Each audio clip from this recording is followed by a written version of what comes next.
Ladies and gentlemen, welcome to Beantown Brawl. Let's do this! Fight! Fight! Fight! Fight! This is war and it's on tonight, so get up and fight! Get up and fight! You've had all your life to run and hide. Step up, let's step up! Let's do this! Fight! Fight! Fight! Fight! All right, ladies and gentlemen, are you ready to have a good time here tonight in Lima, Ohio? We're gonna kick it off with a championship match.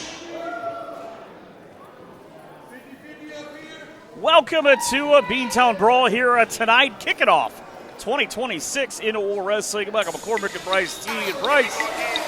There are expected to be a ton of surprises tonight, but maybe none more so than the fact we're kicking off this show, the title match.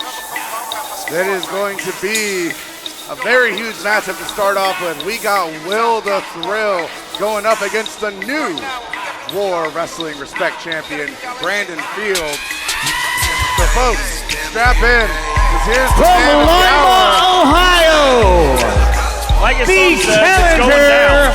Will the Thrill. Things kind of at stake tonight for Will the Thrill, because this is a chance for him to prove what he can do in singles. We talk about Brandon Fields, we're kind of going back to the future a little bit, but without 88 miles an hour, because with Brandon Fields getting that championship back, his reign of terror kind of resetting itself, rather dubious means for him to get there. But look, I'll give the dude his credit.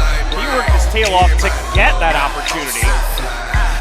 It's just a matter of how does Will capitalize on what parts of 24 and 25 were to kick off 2026.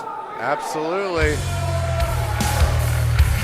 The champion who earned his opportunity to get back to the title that he held in his grasp, going through an eliminator tournament, having bested Erik Surge in the finals of that, to go on to face Ryan Michaels due to the assistance of He's accompanied to the ring the first stringer, by Coach Steve, and of course Jacob Rose. and the first stringer, The Brandon Fields being your respect champion. hailing Coach from Steve appears to have the game plan with him, Ohio. the A game plan. He is the War Wrestling Respect Champion, You don't need to fix what ain't broke. Brandon Win it. Fields. It's just a win. I think plan A is bring as many dudes with you as you can, and an impressive entourage nonetheless. So with Steve and Brandon Fields, of course, the first stringers, and you look a little bit about it, we've seen River, but we've not really seen a complete group for a while. Yeah, Connor's been off grinding, Studying for training. his SATs. Yeah, well, I don't know how well the language The portion only of problem that's was gonna he go. couldn't spell SAT. You see on his shirt it says genius. With the J. He's even confused about it. They're trying to explain it to him in the front row, but Will has got a guy in every quarter, and the champ has something to say, it would appear.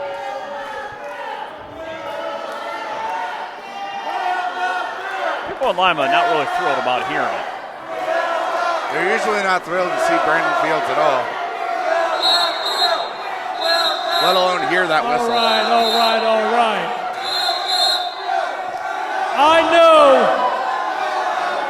I know what I have to say is much more important than what any of you have to say, so shut the hell up!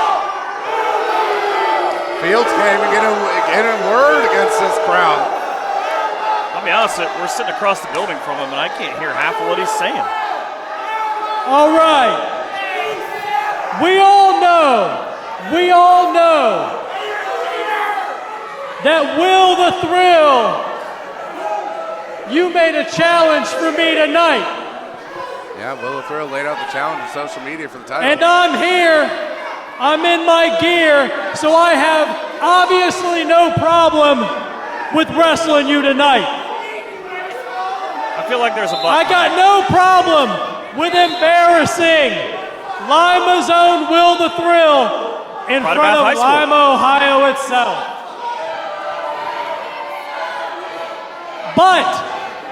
There it is. But what I do have a problem with, is putting up this title against someone who hasn't earned it. Hasn't earned it. I don't think that's true at all. Is my memory foggy?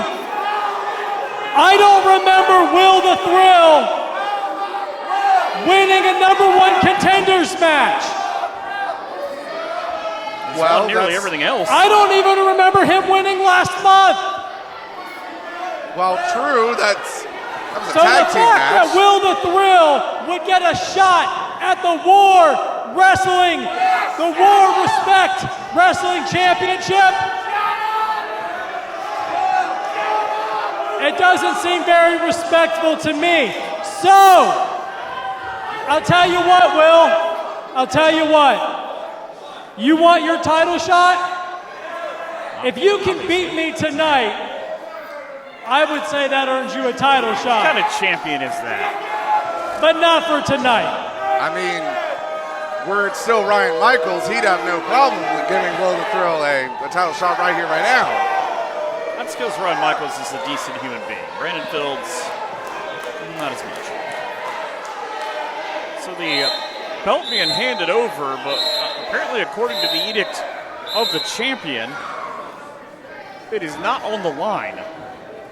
Well, Will the Thrill, I guess, makes him all the more determined to beat Fields tonight so he can try to go on and get a deserved, quote-unquote, opportunity at that title. I guess that answers the question, though. What do you have to do to get that opportunity? But if I know Fields, he's got something more up his sleeve so that Will maybe doesn't get that win and doesn't get that shot next month. Yeah, Brandon doesn't bring out his whole entourage with him unless he has something going on. Speaking of things going up, I can think of a couple of places I'd like to send that whistle. There it is, right on cue.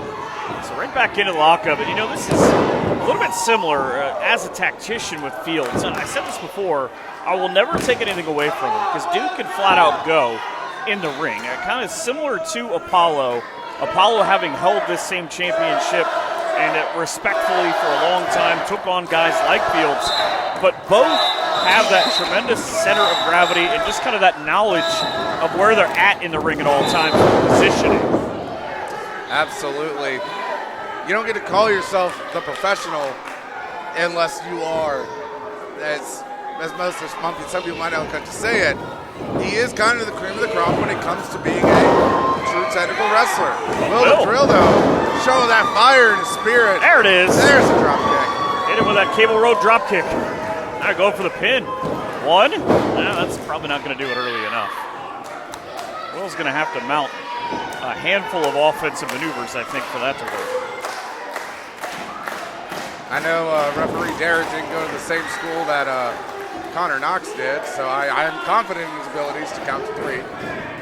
One that taught him how to count? Well, I don't know that Connor could spell 3. Will fighting his way out of the grasp of Brandon. And again, Will, I think the one thing that I've always respected about him is his ability to counter things. Kind of because not the biggest guy in the yard. He told me today he's 155 pounds. Asked him how many bricks he was holding. But he's got Fields set up now. Come on! Hey, ref! Referee blatantly saw that. He's got to do something about the first stringers. It would appear that Connor Knox cannot see Will the Thrill. I don't know what happened over there. Maybe he just lost his eyesight. But Derek is was trying to talk with Coach Steve. that will not go well. What do you think he's going to say? Yeah, oh no, we did it. I think from what I overheard, I think they were just trying to say that they were trying to give him a safer landing. Maybe they saw his shoe flying off or something. Trying to help him loosen that tooth that he's got a problem with. Fields, same exact maneuver. Hit him with an uppercut. I don't know. Will's got to be dazed right now. Barely a 2 count. Will getting his way towards the ropes, trying to get some assistance. He hit Will so hard he thinks there's still a Ponderosa down the street from here. It's been gone for a minute now. Will just in a terrible spot. And Fields, I don't know that we have anybody in War Wrestling that hits as hard with the uppercuts as he does. I would say that the people who can match it are few and far between. Just shot him hard into the corner, and Will has Fields who says, yeah, we're done here. But he took an elbow to the temple. Now Will, look, smart ring positioning by Will, though. He can just kind of sense that the first stringers were over there. I mean, you got to remember, Will is a multi-time tag team champion. He's used to the mind games like the first stringers typically do. Brandon Fields, though, turns in, sit-out powerbomb. And still, just a 2 count. Counters, he thought it was 3. Or he's confused. Remember how I said I'm proud that Derek didn't go to school Connor did? One of Connor's teachers, I think, are on line 1. He's trying to barter with River, I think. Are you sure that wasn't 3? That guy said it's 2. Now he's surveying the crowd as Fields right back to work with a stalling suplex. Brandon Fields. Just has a disdain for his opponents. Yeah, you see that look on his face. He's just... It's like he's annoyed that he's even in the ring with Will, which we heard earlier he is, but he didn't want to put the championship on the line. I am admittedly very surprised that Brandon Fields has the authority to outright deny a challenge, but then again, I guess he is the champion. Brandon Fields, the 12th ever Respect champion. He's the 10th different man to hold it. Only he and Matt Taylor, come on, again. This time behind the referee's back, but, only Fields and Matt Taylor have ever held that championship twice. Yeah, maybe that gets him some stroke. Quite possibly. After River let go, it looks like Brandon's immediately back on the offensive. Will's looking like, he about dragged Steve's clipboard with him, his lifeless body. Still kicking out somehow. That might just been a spasm at this point. So Will trying to work his way back up to his feet, and Fields, you just got a feeling the motor's running there, and he's just kind of thinking what the next way he's going to try to punish Will is. Well, that's pretty good. Knee him in the breadbasket. Now Will shot off the rope. Back to the sleeper. Holding Will there in the center of the ring. Will's really nowhere to go. Will trying to hold on. Lower center of gravity now. Might be time for Will to go night-night. Will, I think he thought about tapping there for a second. I think he's trying to kind of get the crowd back into it, maybe hoping back up, but right now you can't even say wobbly. He's as close to being out cold as you can be. Yeah, the Pride of Lima getting checked now. There's one. His face has turned purple. That's got to be it. He's out. Wait. At the last second, how did Will get his arm up? He was out. He grit his teeth. He's worming his way back up to his knees. Using the fan base here in Lima to rally behind him now, just throwing straight rights off the noggin of the World Wrestling Respect champion. Fields into a super kick right into maybe a little further south. And a step-up Hitsuguri as well. Knocking the champ off his feet. Brandon is out of here. That's, at least mentally, that is. Will, this is the time he needs to capitalize, but the damage he sustained is keeping him down. So Will now, straight right elbow into the temple. There's not many times you can let a guy do that you just don't go night-night. Very, very true. Will holding the champ off him. Brandon right back towards it, though. Big uppercut. Now it's a guess of whether the ropes are holding Will up or vice versa. Will shot off, ducked the clothesline, comes right back off the middle. And the high cross body, hook the leg, 1 and 2. Only a 2 count there. Now, Coach Steve now arguing with the referee. You know, and obviously the thing with Steve, very smart in that having had his background, he knows how officials think. Works his will into the small package. 1, 2, 3, 4. We should have a new. Oh, come on. We should really have a new champion, let alone a number 1 contender. 1 and 2, and Will able to kick out really at 5. And the first stringers cannot believe that they were not able to quite literally steal one. Will, though. The champ. High boot. This is his time. Oh, looking for that Dudley cutter. All the way up and down, Devon. Goes. Told him he loved it. Will in control now. Oh, I think he's going for a frog splash. But again, the first string, oh, look at that, a string right. Down go the first stringers. Get you some, Will. Looking for some hang time against the Respect champion. Will all the way up top. And crashes and burns. Went for the 450, didn't go anywhere. Brandon now back up. This is where the champ wants him. You cannot give him an opening. Over the ripcord. There it is. Massive clothesline, and we're pretty much done here. 1, 2, and 3.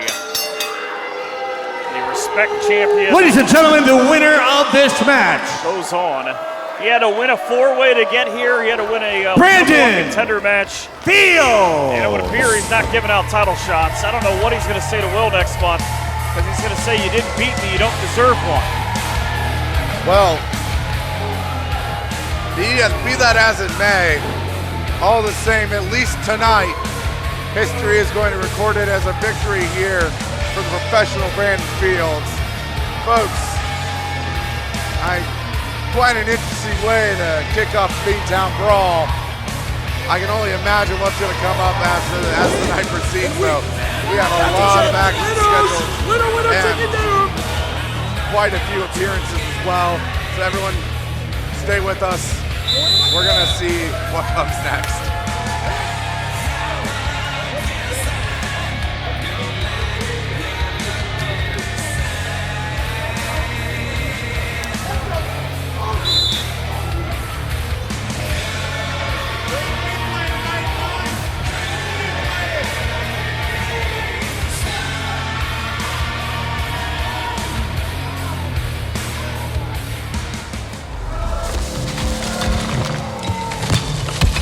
Hard-hitting action in match number 2 tonight. Boy, oh boy, do we have a young man who is on a mission. Ladies and gentlemen, our next match is scheduled And a for monster. 1 fall. Introducing first, the Mammoth, Donovan Cecil. You know, we had a tray of chicken breasts in the back. The Mammoth, Donovan Cecil, came by, and we no longer have a tray of chicken breasts in the back. Yeah, he calls himself the Mammoth for a reason. He's the strongest one. He is a former Kentucky strongest man. 3 times. 3 times. And that just goes to show you that this is not a man nor beast that you want to be trifled with. I see what you did there. Speaking of guys that I don't know that I want to trifle with, probably a completely different reason. Ryan Michaels, the now former World Wrestling Respect champion, taking on Donovan Cecil, who's listed at 6'2", 295. And I think he's probably closer to 3 bills after all that chicken in the back. Ryan Michaels with a little bit of something to prove here in 2026. You know, we heard Brandon Fields talk about he didn't earn it. Too well a thrill. I'm sure that he would tell this young man the same, but From Winnipeg, Manitoba, way right now. Canada, Everything went down with him losing. Ryan Michaels. Yeah, absolutely. Ryan Michaels is, I know for a fact, going to be gunning to find a way to get back to that title, but also find a way to get back at everyone, or every person that was involved in him losing it. Be it Brandon Fields, be it the first figures, be it Coach Steve, but most importantly, be it Jacob Rose. Those two have been on a warpath at one another for about over a year now. He'd even go deeper than that because obviously going back to near the end of the entourage, and they didn't really see eye to eye before that for a couple of months. So it's not going to end there, and we're going to see Jacob Rose tonight, not necessarily here, but Ryan Michaels in that precarious spot though that he really has to keep his eyes on Donovan Cecil, because if he doesn't, he's going to be looking up the lights wondering, how have I lost 2 in a row here? Well, as the bell is rung, I just say this. No matter who wins this match, it's going to be hard-hitting stuff. And there is no way that either man is going to give a single inch to the other, as we already see them vying for position. And you see Michaels just toss like a rag doll, trying to go to kind of the normal way he starts, kind of go behind, kind of establish himself. I don't know that that's going to work. Go single leg takedowns or, wow, really anything. That is the power of the Mammoth, 4-time OVW Tag Team Champion right there. Currently the Tag Team Champion. I think right now he looks like he could probably fight any 2 people in this building. Or more. Depending on how those 2 people are. But, I was impressed reading about him and watching some stuff with OVW, and the fact he's just a 5-year pro. It's like ducks to water. Some guys take to it naturally, and with that kind of frame, background in football, running through people, beating a human being is something he seems to enjoy. And I don't mean winning. I mean quite literally destroying a human being, but Michaels being very precise with his offense. Trying to go for the waist lock, not able to get the full connection. That lower gravity there is Cecil. Too much for Michaels. Of course, we see the kinesia tape on Michaels' shoulder. That, of course, made it a bit harder for him to be lifting up Cecil. And he just gets slammed back to earth. He might be part of the canvas now. I think up on aisle 1. I think I see some of his skin melted on there. I've seen stranger things, but not recently. Goodness. Michaels. He didn't even get up to his feet completely as he was just decimated. I don't know that Donovan Cecil is not just looking for what he calls the mass extinction at this point. Well, he's motioning he's going to throw Michaels up into the air.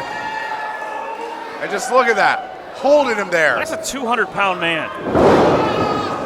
And he's just thrown like he's nothing. When was the last time we had someone walk into war with the sheer strength that Donovan Cecil is displaying here? It's been a minute. Don't get me wrong. War has a lot of very powerful men on its roster, but I don't know if I've ever seen someone with the sheer raw power of the Mammoth. Just threw Michaels halfway across and destroys him in the corner. A lot of Michaels' offense involves him being able to be up on his feet. Unfortunately, he's not going to be able to do that from the 5th row. Absolutely. And keep in mind, everybody, this is Ryan Michaels we're talking about. Former Respect champion, former tag champion, the man who has carved his way through 2025, beating just about anybody that came to him. And now, for someone of his stature to be in a state like this, it's baffling. It's hard for me to wrap my mind around it. Go back and think about the multi-man matches that he was in. He's got to feel like he's fighting multiple dudes right now. Did you just see the amount of air that the Mammoth got back leaping over Michaels? Pretty sure that should be illegal. You shouldn't be that big and be able to move that well. You should get one or the other. Yeah, you can't be min-maxing your stats here, man. You gotta go all in on something. Oh. He's now just openly threatening the kids in the front row. Donovan Cecil with an impressive debut and now a full head of steam, and I saw the ring shake. Oh, here he comes again.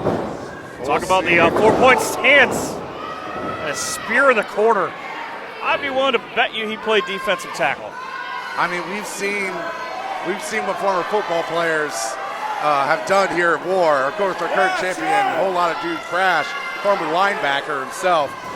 Those guys don't play around. Oh! Something about one too many times to the well. Something tells me with the amount of force he was running in, that shoulder might not be in place right now. No, there's definitely a bone looking the wrong way. Michaels trying to fight himself back in a beautiful power slam. He used the Mammoth's momentum against him.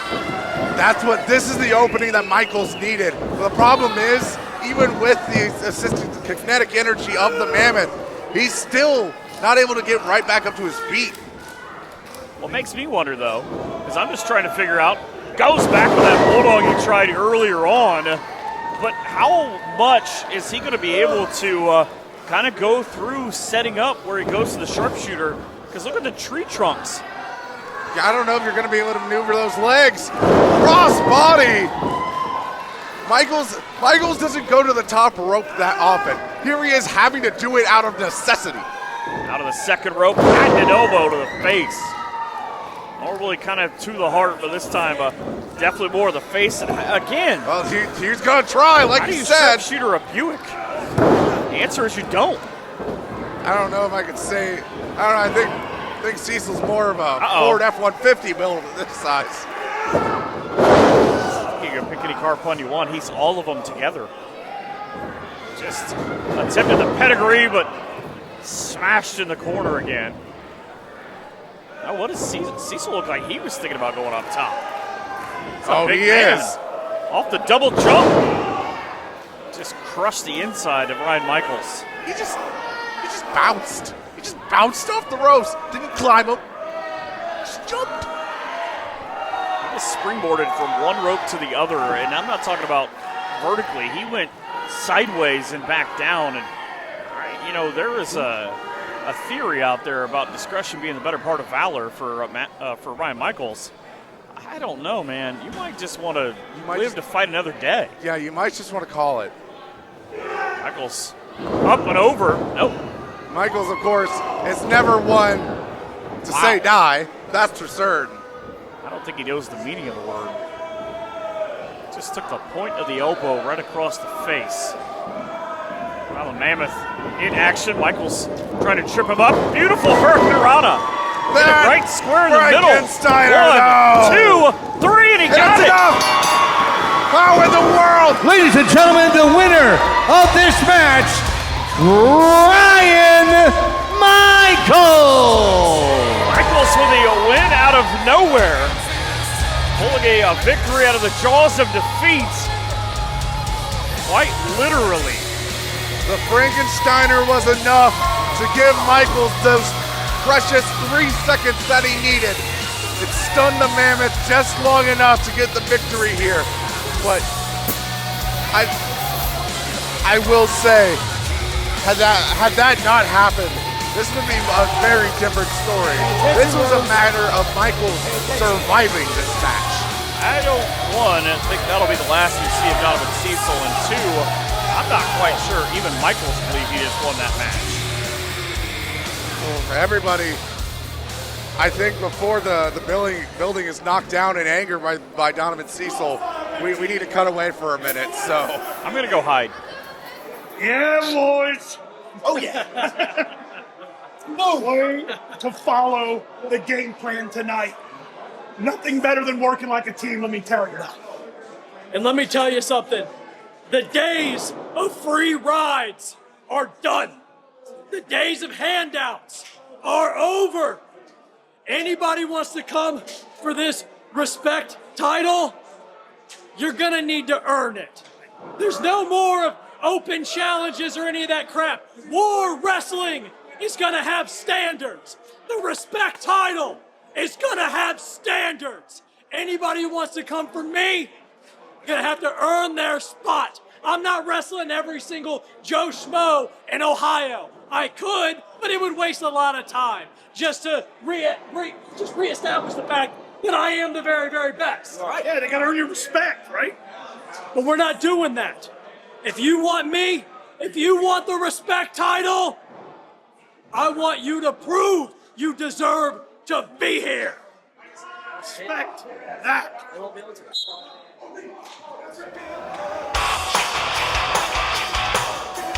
She makes her way. You know, when you're the champ, you can take your time, I believe. Yeah, she's kind of gone through all comers after she won the title at the War Anniversary show last year. There you see her holding that title proudly on her shoulder. As far as we know, she does not have a scheduled challenger here tonight. River Blackheart trying to give her a bit of speaking time here. So I can only imagine what the champ's going to want to say. We've seen her in her online segments posted before that she says, come one, come all, we'll take you on. But the question is, who will it be? Oh, I know. Fifth woman to hold that championship. Lima, Ohio, how are we doing tonight? I actually wanted to come out here and give a quick apology to you all. Unfortunately, I will not be wrestling tonight. I was unable to find an opponent. So I wanted to apologize and invite you all out to the show next month where you can hopefully see me wrestle, and I just wanted to thank you guys. Oh, well, that was not necessarily what we expected. Wait a second. That can't be. Wait. Why? What do they want with Harris? They have no business with her. The sixth women's wrestling champion here in a war. 225 days as the champ with Woo, two big boys. these three gentlemen are out here. No, I won't give you. And River Maverick, No, Connor Knox being led by Coach Steve. So, Paris McQueen, coming out here to complain that you don't have an opponent. I don't know what you're apologizing for, because we all know we don't like to see women wrestling. No. Now, don't get me wrong, Paris. I have great respect for you. You're really good for a woman. River Don't you Maverick. know? Women go to Jupiter to get more stupider. You know what? You're so tough for a bunch of guys. What if I just fight one of you? I mean, Wow. the actions better be as Okay. big as the disrespect, so. How about instead, it'll be us three versus you one. That doesn't seem fair. You know, Oh, come on. Wait, Come on, coach. you know, come on, Steve. for a bunch of guys. Wait a second. Oh, no, and he's got a chair with him. John Paul. Oh, no, John Paul. Be careful. That And River Blackheart now as well. Thank God he left the hand grenades at home. Oh boy. Hey, you know what? We were short a match on the card tonight, and I think I just filled it. Derek, get in there. The first stringers versus the War Women's Champion, Paris McQueen. And our tag team partner, Jean-Paul and Miserable. What? Wait, Hey, Derek, ring the bell. does this make Paris a part of Gimmicks Inc.? Would she be an associate? I don't know. Oh, no, she gets the treatment there. Well, either way, Paris bringing the gold to Gimmicks Inc. Oh, Jean-Paul, come on. Put the cigarette out. we told you, you gotta look out for your lungs, man. He blew it right in his stupid face. That's what he told us he was going to do. It puts it out at least, but impromptu tag team match here at Beantown Brawl. First stringers, of course. I will say, really, Oh, no. real big, high, mighty guys to go and. Why did we not take those out of the ring? Who left all that weight just laying in the middle of the ring? Oh, that was Donovan Cecil that he was training with before his match. Oh, no, look at that. What a, I believe the clean and jerk. John Paul Le Miserable is actually our true strongest member of our roster. Oh, no. Oh, my goodness. If there's one person who can match the crazy, You John can't, Paul, you can't be serious right now. it is probably the himbo himself, What in the blue Connor hell? Knox. I don't think he's going to be able to pick it up. I mean, I don't know. I've seen him train with EC3. He's... Oh, wait, And instead he went for the roll-up. That's not safe gym equipment standards. We got to get all this stuff out of the ring. There's a chair in the ring, too. Look at John Paul. I think he's been doing some yoga. Up and over John Paul goes. And now we see monkey flip. I And think he didn't tag. land on those barbells. Yeah, tag in to the War Women's Champion. Gimmick Zinc all on ya with the leg drop. The assisted leg drop there. I believe very rare moment, a bit of intergender wrestling here at War. As we get a cover, 2. Only a 2 though. Look at the power, though. Tag back into River Maverick. What is happening? Like I was saying earlier, really rich of the first stringers to go and badmouth women's wrestling and, of course, our War Women's Champion, Paris, and then try to proceed to do a 3-on-1 against her. And now Jean Paul and Paris just showing them what for. You would believe that they've been intergender tag team champions of the world for a long time. Just the fluidity. Jean Paul drops the huge elbow. Well, We didn't know what to expect tonight. I mean, to be fair, we have seen in the past that people who sometimes get hit in the head are on the same wavelength as John Paul. So maybe they've had some secret talks that we aren't aware of. The former tag team champion and the current War Wrestling Women's Champion going to work now on the first stringers, and this can't be legal. Shake it around town. And there we see a double hip bump there to the head of River Maverick. Yeah, he's not going to be any smarter. Right in front of the official, and a clothesline nearly beheaded Paris. River now just wrenching the neck of the champion. Tag back into Connor. Let's hope that Connor doesn't have to lift anything after this. Oh! The veracity of those headbutts. He is going full force, sending her straight into those turnbuckles. Full on ham. Beautiful suplex, just punishing the women's champion. You don't have to be the smartest guy in the room if you're the strongest amongst you. Connor Knox makes up for his brains with his brawn. I think he's still thinking that was a 3 count earlier. He's so confused about his own 3 count. It's a hard shot into the corner. A 200-plus man just ragdolling the women's champion as the first stringers making frequent tags. I mean, they challenged for the tag team championships in the past.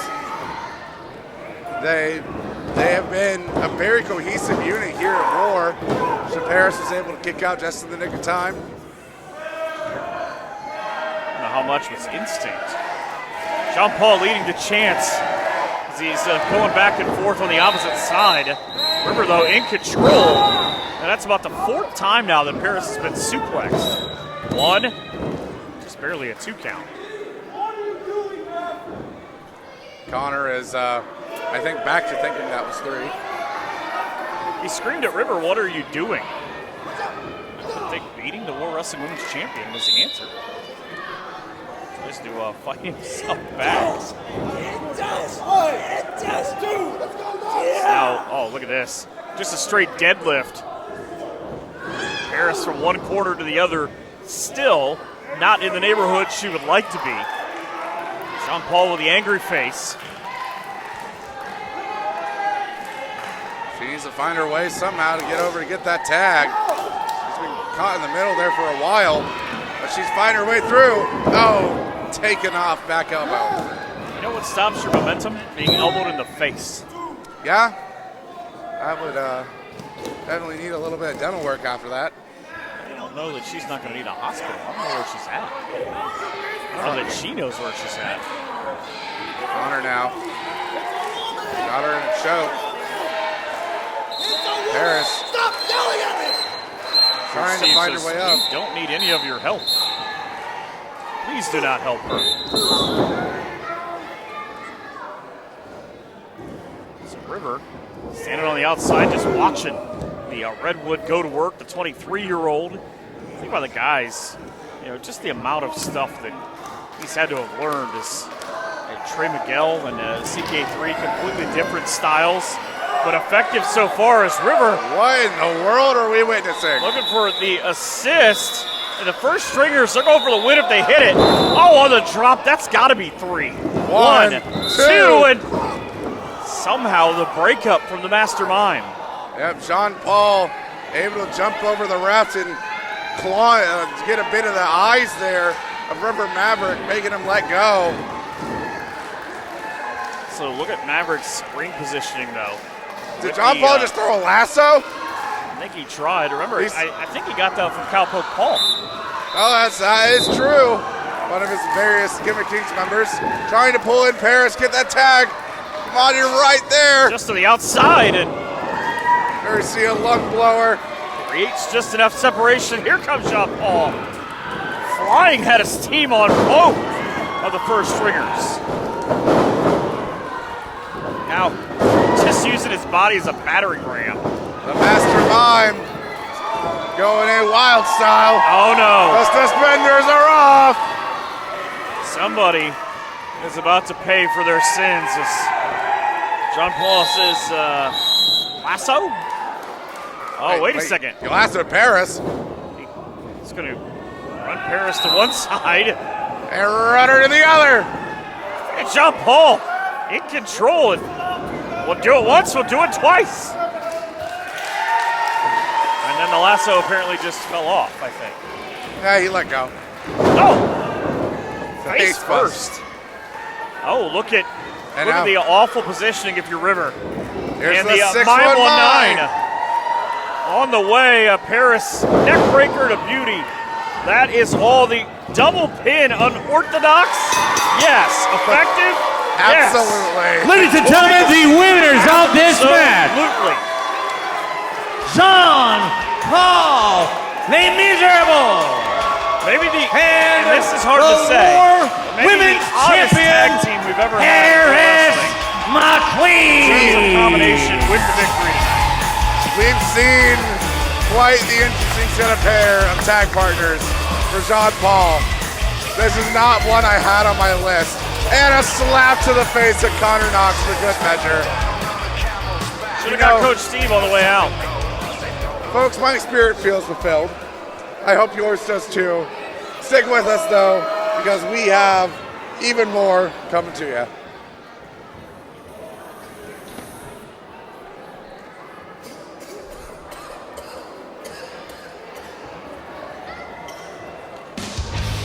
Opening up 2026 and the tag team division of War Wrestling, as good as it's ever been. Ladies and gentlemen, our next match is for the War Wrestling Tag Team Championship. For the Wiseguys. Introducing first, representing the Crew from Little Chicago, the Made Man, Dino DiCapo, and from Boston, Massachusetts, Tommy Hamilton. The Wiseguys. They are the War Wrestling Tag Team Champions, the Wiseguys. Had to let Rick get his stuff in. The Wiseguys have ruled the roost here at War over the years and continue to do so as we head into 2026. As we said, accompanied to the ring by the man who still has an opportunity at the War Championship, despite claiming that he is a champion. He is not. Jake Healy. Did he just wake up today and think, how can I look more ridiculous, Magic Mirror? He got the hair straightener out. It just said, He got the iron. just be you. Hey, I was wondering, you've got mail. I hope it says, you guys. And the challengers, I was wondering, accompanied to the ring by Little Or did he Dex acquire it from a guy? from Post Office Box 911. Dexter Dementia.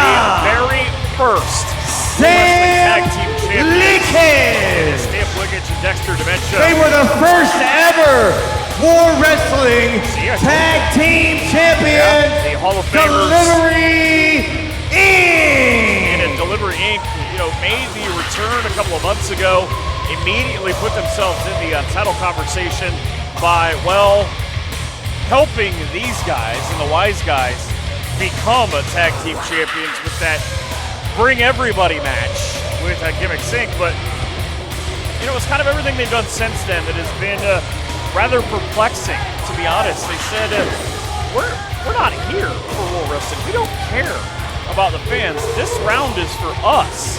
And they have shown they will do absolutely anything to not only get this opportunity, but to walk out of here as World Wrestling Tag Team Champions. That they have, and after having gone to many battles against John Paul and the various members of Gimmick Inc., they found themselves here.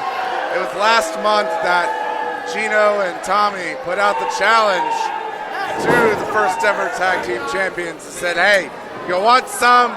Come get you some. I don't know what exactly Jake Ely is saying to you, but it didn't seem like it was nice. You never know. We unfortunately share the same birthday.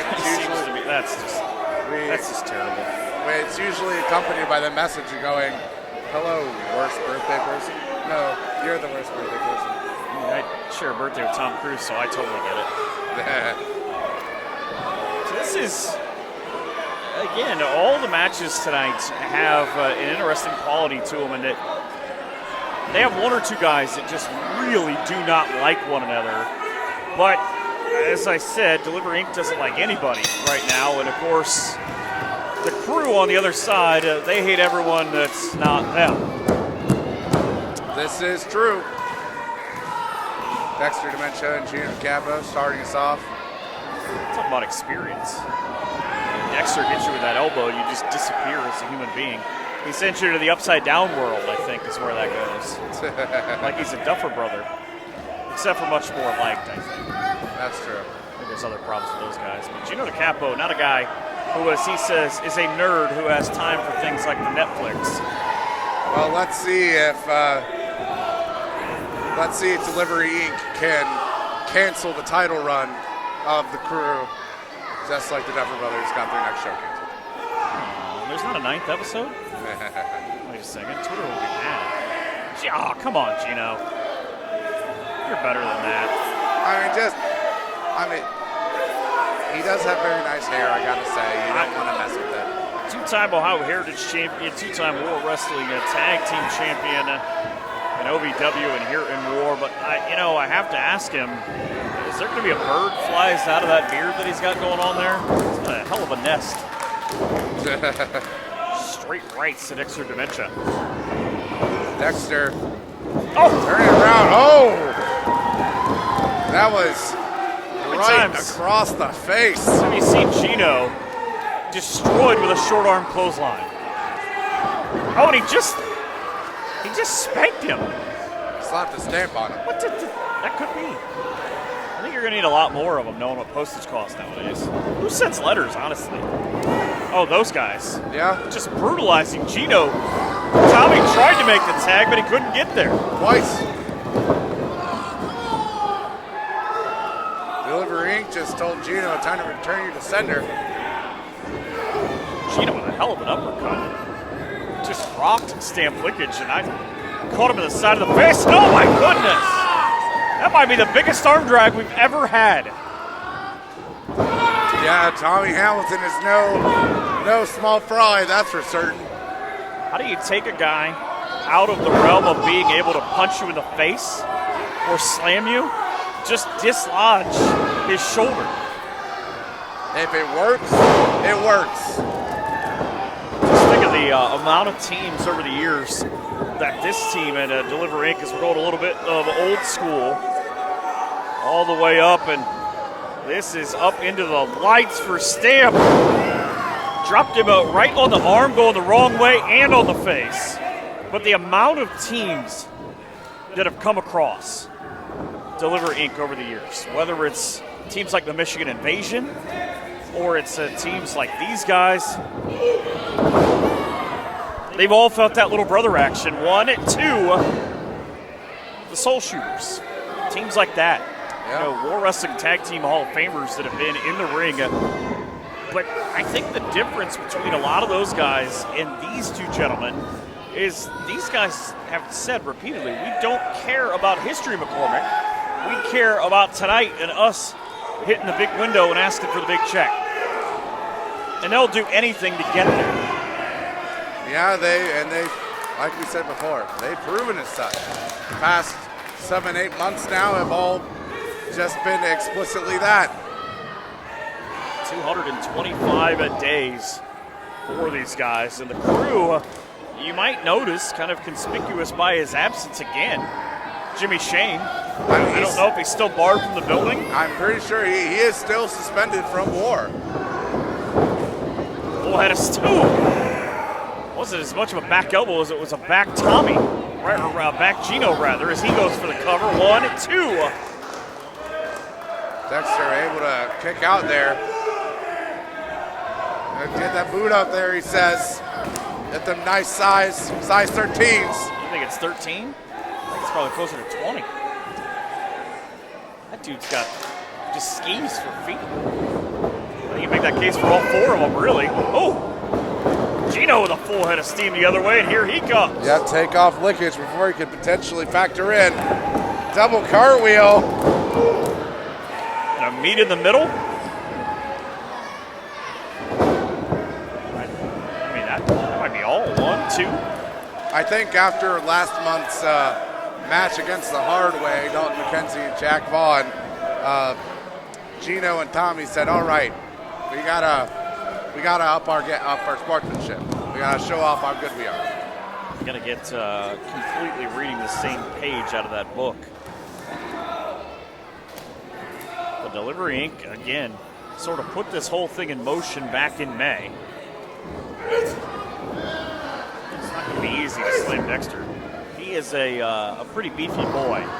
He comes back, speaking of beefy boys, with the slam. Hit him so hard he wondered where the heck he could find a Fabletics. I don't think it's anywhere close. Absolutely not. Dexter crawling his way towards Stamp. But, oh, Tommy got up just in the nick of time to stop him from getting to his ascension. Wait a second. He's going to go for a leg whip. Nope. Slapped him in the face. That is also effective. It's all legal. With a couple of chops. And down goes Tommy, dead center in the middle of the ring, but Dexter sort of fell the wrong way. You don't really got to do anything fancy. You just got to push him down. You just got to push him down. I think it's where they'd be just chanting beef. So I hope they reinforce the ring for this match. You got all these big dudes everywhere. It's both teams able to make a tag. Stamp. Down goes Gino. Back up goes Gino, and down he goes again. Third time is the charm. Nope, ducked the clothesline. And a massive shoulder tackle. Huge bounce there from Stamp Lickage. Now he's calling for it. Traditionally, this choke slam is the end, but here's the numbers. Cannot turn your back on Tommy Hamilton. Oh, Stamp turning around. Meet in the middle. Back to the choke slam. He signed it. He's looking to seal and deliver it. Up and down and wait. And now looking for the elbow, but who just came out? John Paul just came out. Now mixing it up, and Dexter is. Wait, he just. Is he abducting his kid? He just ran. I don't. Enough. And Stamp is just baffled. Bada bing. Bada boom. 3G on the way. That is also signed, sealed, and delivered. And a little bit of your own medicine. Ladies and gentlemen, the winners, and for, still the War Wrestling Tag Team Champions, the Wiseguys. I mean, I know I call the kid a snot-nosed brat all the time, but you don't abduct a kid, John.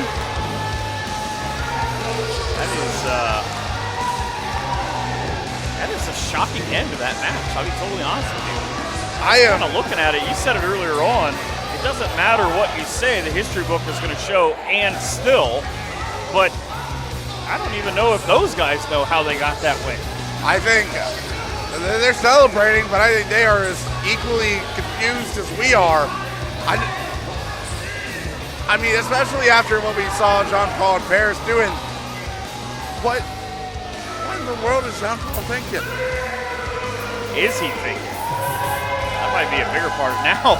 But look, Deliver Inc. not in a good mood, and the Wiseguys don't seem to be in a hurry to be going that way. True. Something tells me, though, this is still definitely not the end of Deliver Inc. and John Paul's entanglement together. John Paul better find some friends in a hurry.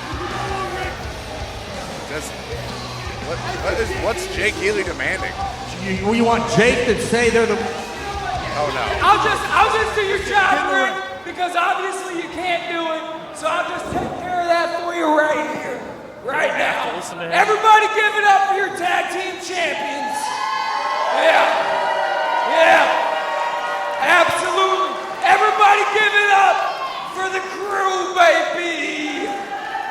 If you're watching at home and you'd like to, maybe go get a sandwich. I can't say I blame listen, you. all you guys can sit down right now because I got something to say. I got something I want to share with y'all. As your heavyweight champion, He is not. I've been having a lot of thoughts lately, and since I beat Crash, I've been thinking like a champion thinks, and I think that all you guys stand way below the Thunderbird does.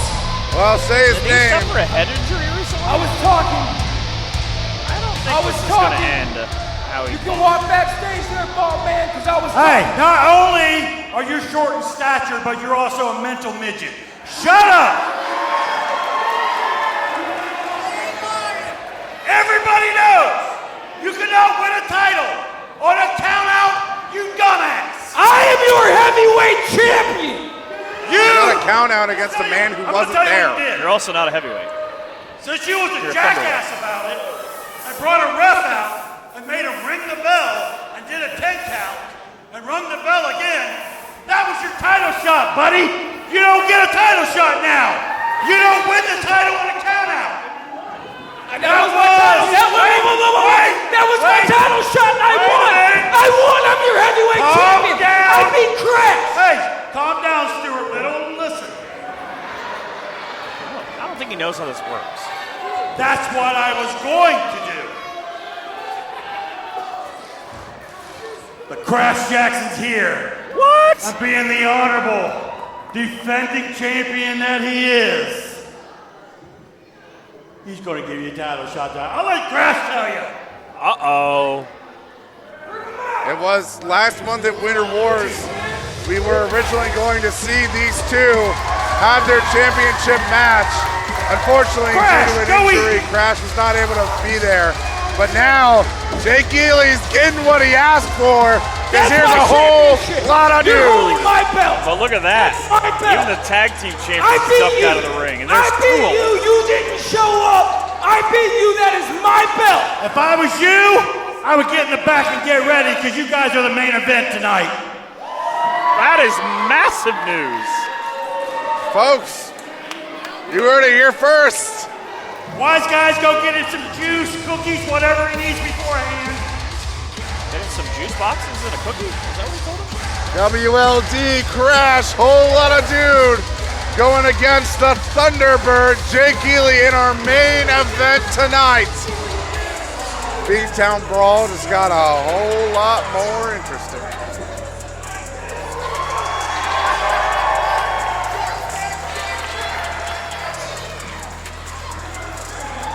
Michael, something tells me that we're about to see that Thunderbird can fly tonight. I think you're about to find out if a Thunderbird can still fly when it has its wings ripped off. Well, folks, He's going to stay with us until our main event. All right, tonight's main event. Crash will defend the War Wrestling Championship against Jakey Lee tonight. Would you look at that, Tommy? Look at that, War Wrestling. Look who's still holding the gold. Tommy Hamilton, Gino DiCapo, the Wiseguys, the two from the crew, and we're holding the gold, baby. You see, it doesn't matter if it's NWA Tag Champs. It doesn't matter if it's the first ever World Tag Champs, the Hall of Famers, an entire stable. You line them up, and the Wiseguys will knock them down. Because when the crew gets on the clock, there's only two outcomes.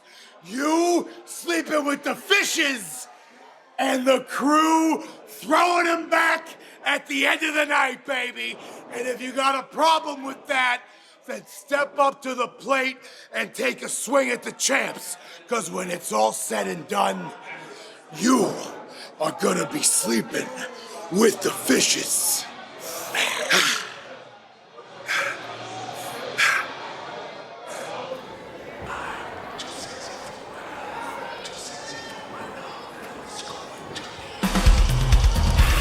Matchup of two guys in Ladies and gentlemen, our next match is scheduled for one fall. Introducing first from Cleveland, Ohio. He claims to be God's gift to women, Jacob Rose. Well, he pointed at you. He didn't point at me. And then he threw the rose away. I don't feel like I'm the Bachelorette. I don't know what happened there. It's not February yet. We'll be when we get back here. We'll have no love lost. Yes. February the 7th. Yeah, we will. Jacob Rose and the other And from Lima, Ohio, Austin Elm. You know, Austin Elm, as you like to say. Now, here's a guy that once upon a time had a lot of things in common with Jacob Rose. And then, as I understand it, he grew up and became a fully functioning human being. Yeah. But I was expecting you to say, and Jacob didn't, but... I just kind of figured that was self-explanatory because, I mean, look at him. This is a lot of stylistically some of the same stuff. I mean, guys who you don't maybe expect them to hit as hard as they do, but they just come at you and they just continue to assault you. And Jacob Rose, and I've said this repeatedly throughout this show, I will never take anything away from him as a tactician, but I just kind of question the way he goes about his life. I was given a prepared statement from him tonight to read about why he is angry, but I was explicitly told by the officials at War Wrestling not to read it because it was so heinous that even he can't express his opinions through us. Yeah, it was bad. It kind of just goes to show as he approaches his, I believe, 7th year now of being an in-ring performer, that he is full of rage in definitely his Crash Out era, and is going to put all of that onto Austin Elm here tonight. Yeah, big running knee from Elm, and he said his biggest problem with Austin Elm, one, other than the fact that he's from Lima, he really wasn't all that thrilled about that, was that he didn't really like a beautiful move by Elm, that he really didn't like the fact that Elm also wears the midriff shirts, because he feels like he's the only guy who should be able to do that. Elm and Jacob are two guys, like you said, they very similar in how they've come up. Elm right now in this stage of his career, it does remind me a lot of how Jacob was when he first started. Now, of course, time will tell whether Elm will turn into the man Jacob does down the road, but you see these two are very similar in build and strength. Just as when Jacob started out here at War, he was very impressively strong. We were all astounded with his strength, and just as we are with Austin now. But of course, That doesn't mean that Jacob's lost any steps since then. He's got, like 2025, if it proved anything, is that Jacob Rose might not have won as many matches as he liked, but he's still done perhaps the most damage anyone has done in War. Yeah, I can think of a ladder match that he's not that thrilled that he didn't win. He blows the fans a kiss. And again, reverses kind of that same thing we've been talking about. They kind of go the same way of their theory on how to approach a match. Both love those high-impact suplexes, but you look at Austin Elm, and a kid well put together, still early on. You talked about reminds you a little bit of Jacob when he started, but a lot of people, he works Benchmark Pro Wrestling, and kind of talk about he's done very big things, that maybe he's the standard there. He wants to branch out and become the standard here. And he's got a trainer in Brandon Day. I mean, he knows all about War Wrestling, so he's got him on the right path. Absolutely. Jacob, though, power slam there. A bit reminiscent of his former tag partner. I was going to say, we saw that earlier on, and both of them have put together extremely impressive power slams. I still have to wonder, though, you think about Jacob Rose, and his mind is always working in some sort of devious fashion. We saw him last month drop his quote-unquote lawsuit for a favor, but we still don't necessarily know what that means. Correct, and on top of that, we, of course, saw Jacob indirectly or directly, however you want to go without thinking about it, lead to Brian Michaels losing the Respect Championship. So you got to think, somehow, some way,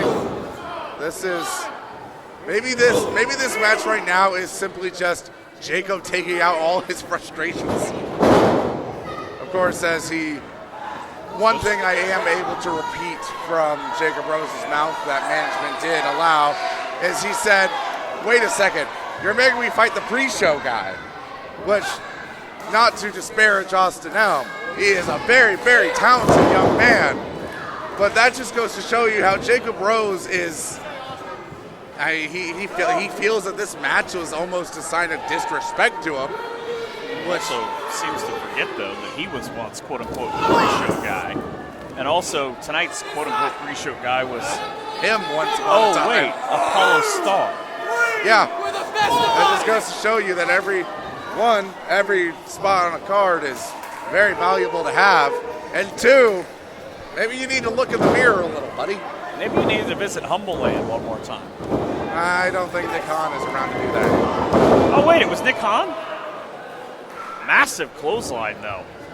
So Rose back in control 2 years ago to the day in this building for War 21. It was a tag team match. Aaron Williams and Matt Taylor on one side, Jacob Rose and Ryan Michaels on the other side. And, you just talk about it a little bit, kind of going back to the history of Jacob Rose about kind of how, other than as a human being, how he's grown as a wrestler since then. Absolutely. As time has gone on, he's gone to get that Jack Harlow hair of his growing in, and Austin Elm is now looking to take that hair off his head with a nice combination there. Elm trying to hook it up. He's already hit a couple of suplexes.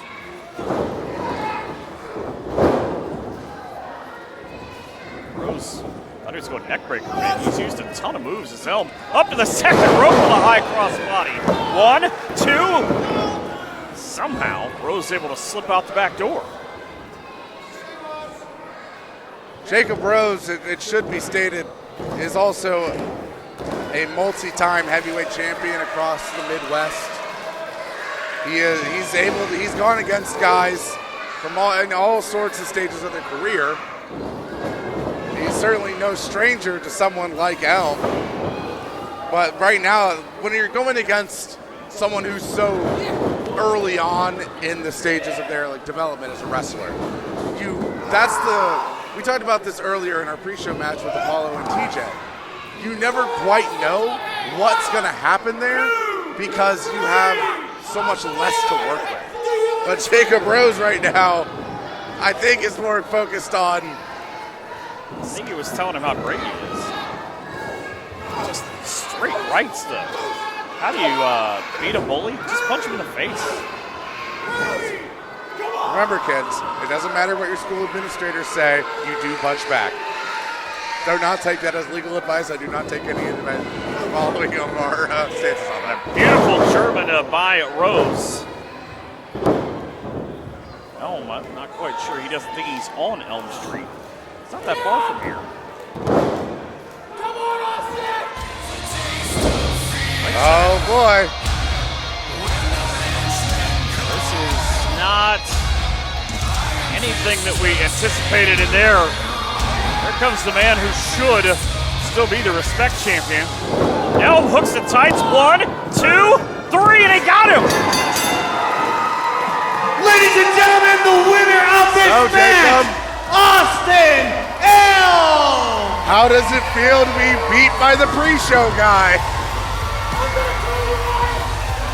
Austin Elm with a huge victory here at War tonight with the assistance of Ryan Michaels worming his way into the head of Rose. But something tells me that Jacob is none too pleased. The only thing they tell you is how the record shows the match. Yeah, in reality, Michaels didn't interfere. He just came out. That's Rose's fault for taking his look off the ball. Absolutely. Folks, something tells me we're going to go get verbal lacerations here in a minute, so we'll be back. We thought this was over at Winter I War. hate you, Mime! We thought we made it clear. We're finished with you! You bring any partner you want. I can't The believe butcher, you did it the again. baker, the candlestick maker. We ended you at December at Winter Wars. You show up to Beantown Brawl when we have the tag team titles in our hands. We hit our choke slam. We're headed for the elbow, and you butt your nose in again. Well, enough is And you enough. put your hands on it's little time Dax. for a change. Jean-Pierre, Jean-Paul, Peter, Paul, and Mary. I don't care what you call yourself. We're coming for you, and you better have some backup. Signed, sealed, delivered. Jacob, how does it feel? For months, I have dealt with you being a little snake in the grass, low blows, curb stomps, countless number of times of interference. Because of you, I am no longer the War Respect Champion. And look what happened tonight. You have had to do it by sneaking around, getting your hands on me, doing whatever it takes. All I had to do was make a presence, and it got your attention. And congratulations. Now you're looking at the lights, with the winner being Austin Elm. Congratulations, Austin Elm. Welcome to War Wrestling. But Jacob, I've had enough. Let's end this. At no love lost, let's give everyone what they want. Hell, let's give them what I want. The fight that I have been wanting for a long, long time. I now live rent-free in your head, boy. Just like you've lived rent-free in mine for 3.5 years. Ever since that night, you betrayed me. You betrayed professional wrestling and took something very important that belonged to me. And at no love lost, your borrowed time, Rose, is over. This next match is a fatal four-way. First wrestler to score pinfall or submission will be the winner. Yeah, the Rumble, you just gotta.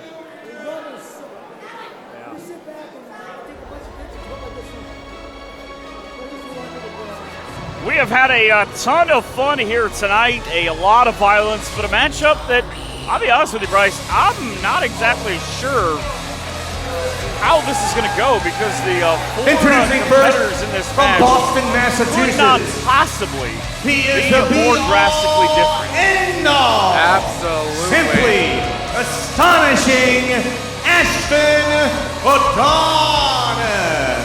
Ashton Adonis making his way back to War after having popped up last year. Put on a very impressive showing since he's been gone. This tall gentleman has gone through the entirety of the Midwest and has staked his claim in every promotion that he has been in. Now he's back here at War, going against really a whole cavalcade of guys who are very new to the company, having joined in 2025, being here for a couple of times. Now they're here 2026. They're saying, all right, we're staking a claim. We're here, and we're going to be the future of war. Speaking of men of the future, Nick Ultima, a man who has been primed in every promotion I've seen of him as the next big thing. The Platinum Blade. I'm going to get a suit. Well, they can fight the next biggest thing. I don't think they have a copyright on it, but whatever. They might. I don't know. They got better lawyers than we do. We got Foggy Nelson. That's pretty much the end of that. Fair. But you're right. Just fascinating young men in the ring right now, because you talk about Nick Ultima. I mean, if Roger Ruffin, a.k.a. The Man, is part of your training at the World Wrestling Hall of Famer, you're doing something right. Los Angeles, California. Now a man The Bomb! has dominated the entire Miami Valley region as a whole is Erik Sturge. He made 2025 a statement here. Not just here in War, but anywhere he went. Became the OVW National Champion. Basically at that time, a lot of people saw him as the guy. This dude is impressive. This dude is gonna smash your face in. And I'm excited to see what he's gonna do in this fatal four-way. I thought it was just a walking refrigerator. Coming to hurt you.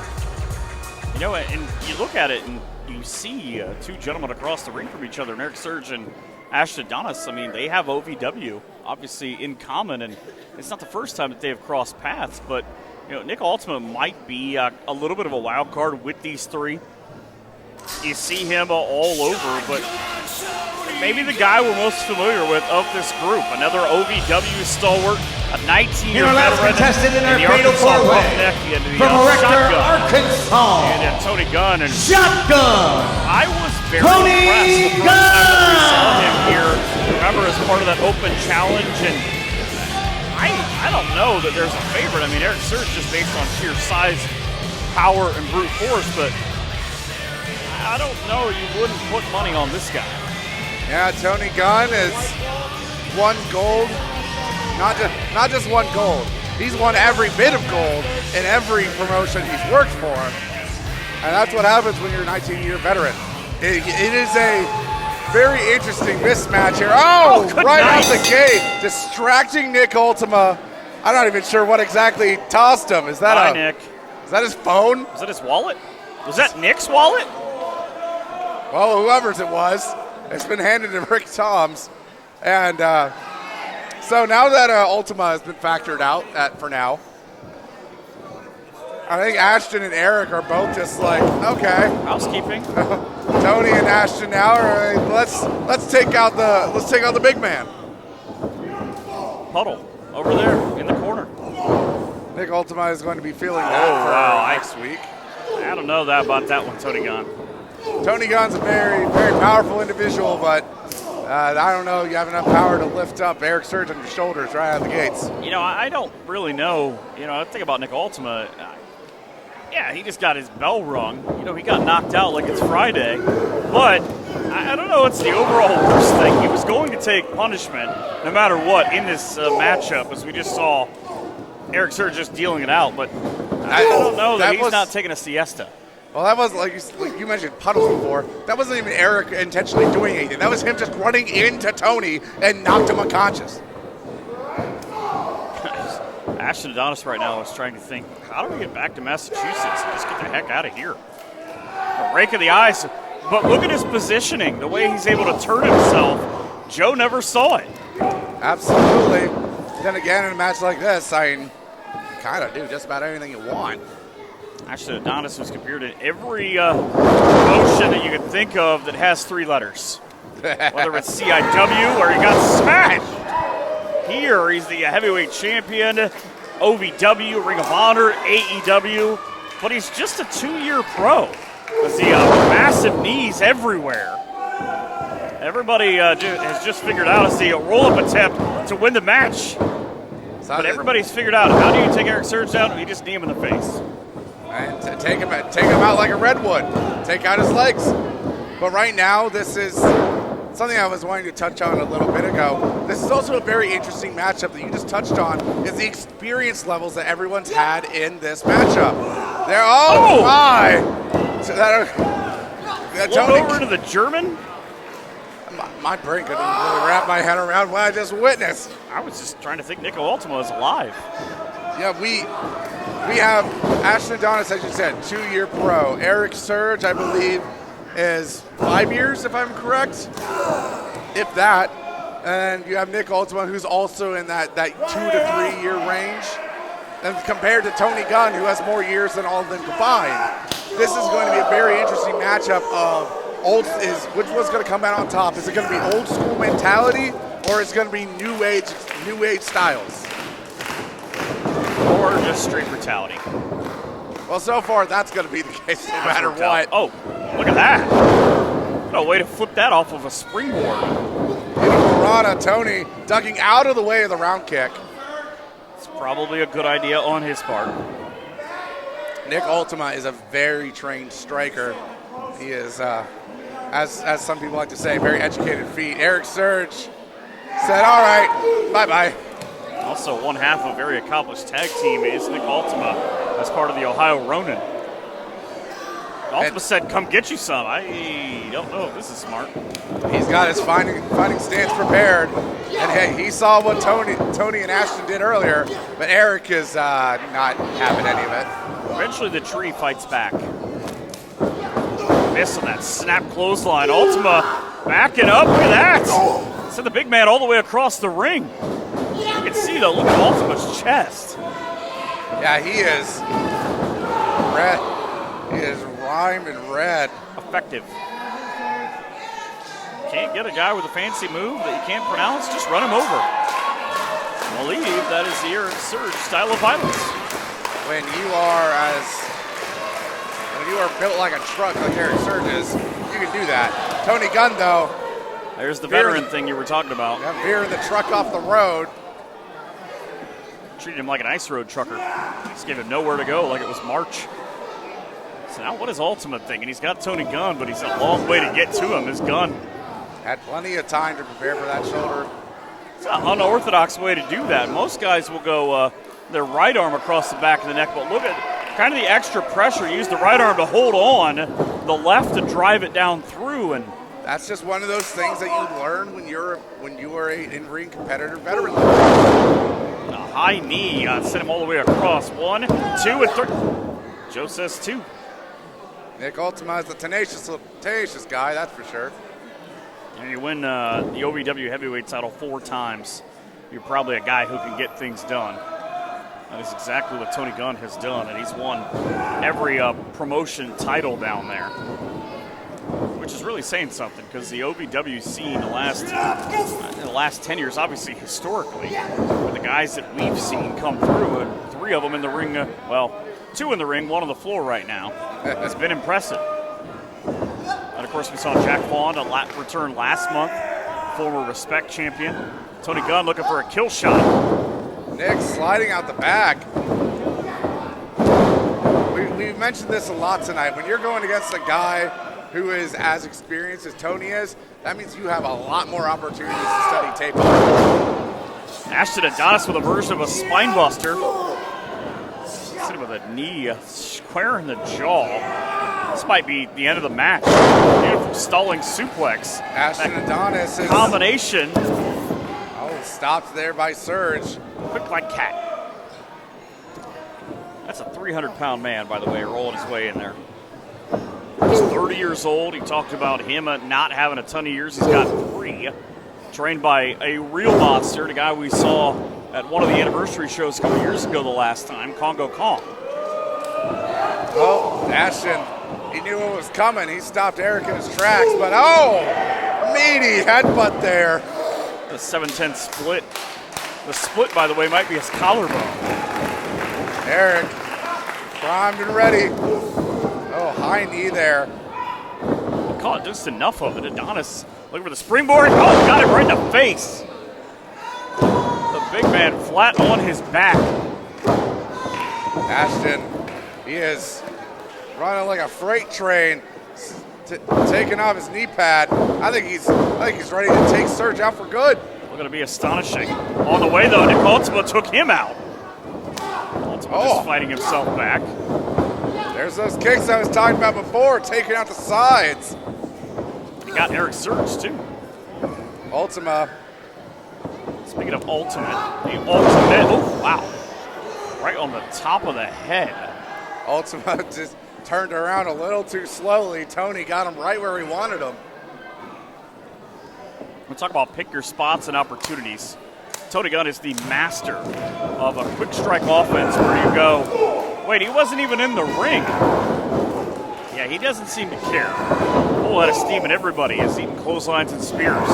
It's on the menu here at War Wrestling. There you also notice he intentionally grabbed out both sets of legs that he ran into. He does not want either of these men. He had a face for you and one for you. Now he's urging Surge. Surge is out on his feet. Oh, all the way up. Wow. What we saw in the beginning, he got him up this time. The strength, but Nick Ultima stopping whatever might have happened. And Surge just bull rushed Nick Ultima. Huge shoulder tackle there. Surge knocked loopy. Enough of a super kick, maybe a kill shot again.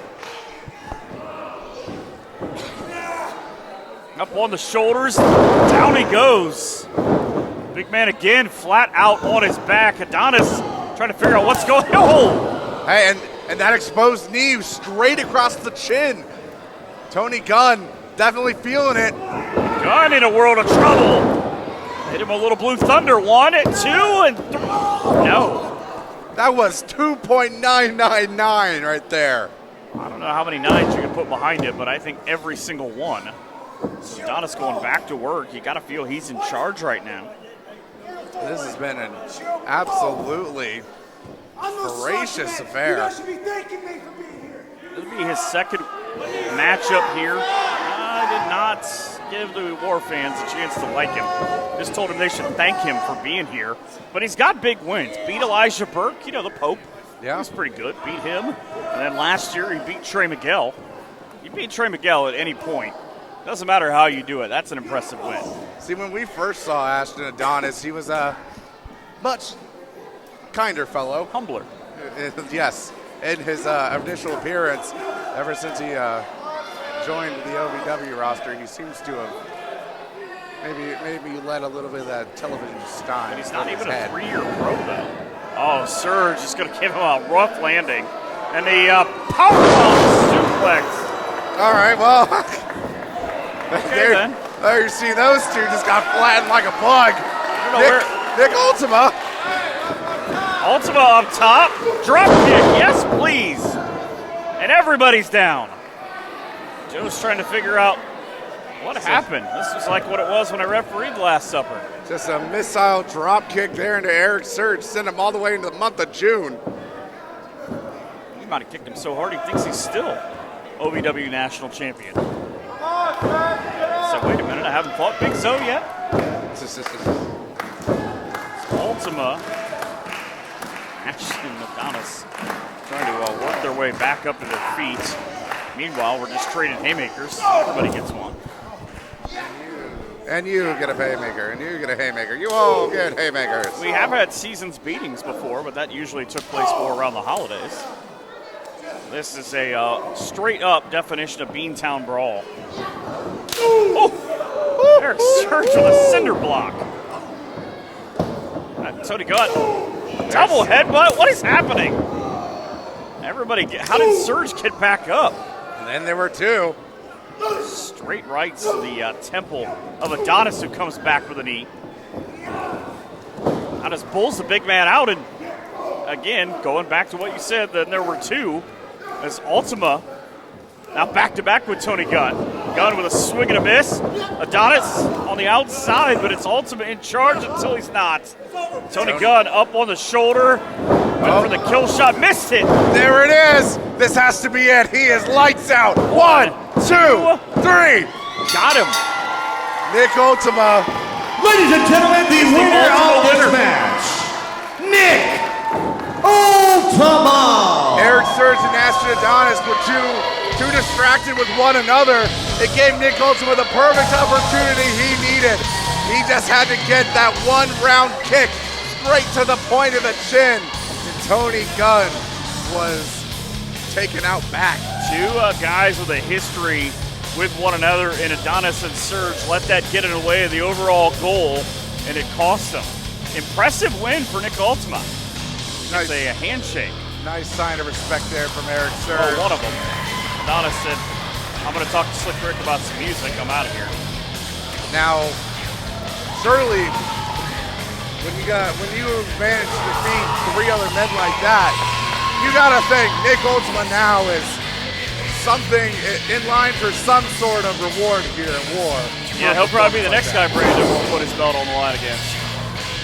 I guess time's going to tell. But folks, all the same, big round of applause there to the Platinum Blade, Nick Ultima.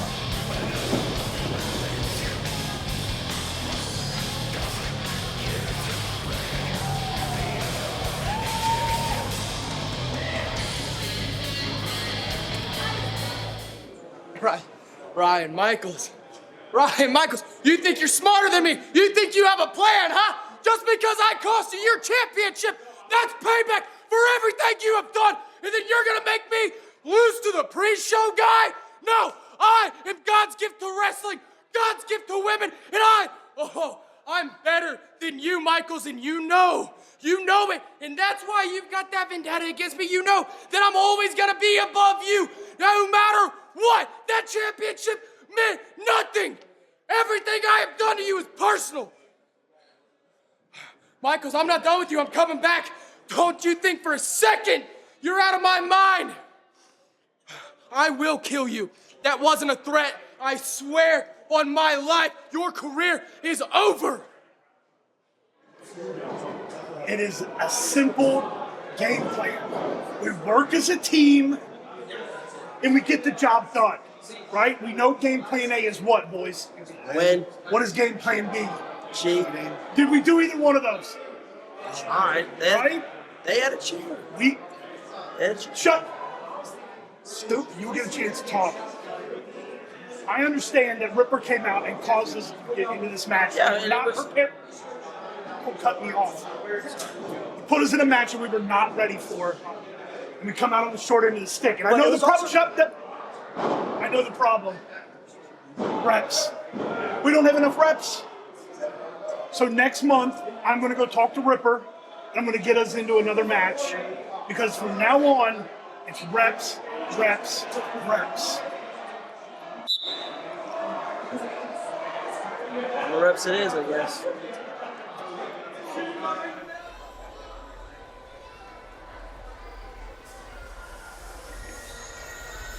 On paper, this is a tag team matchup. However, as I understand it right now, it's a 2-on-1 handicap match, because we've got a spillover from the end of a December Bryce with Amos and everything that happened with the Wicked and the Grey Wolves and with Jexy Black.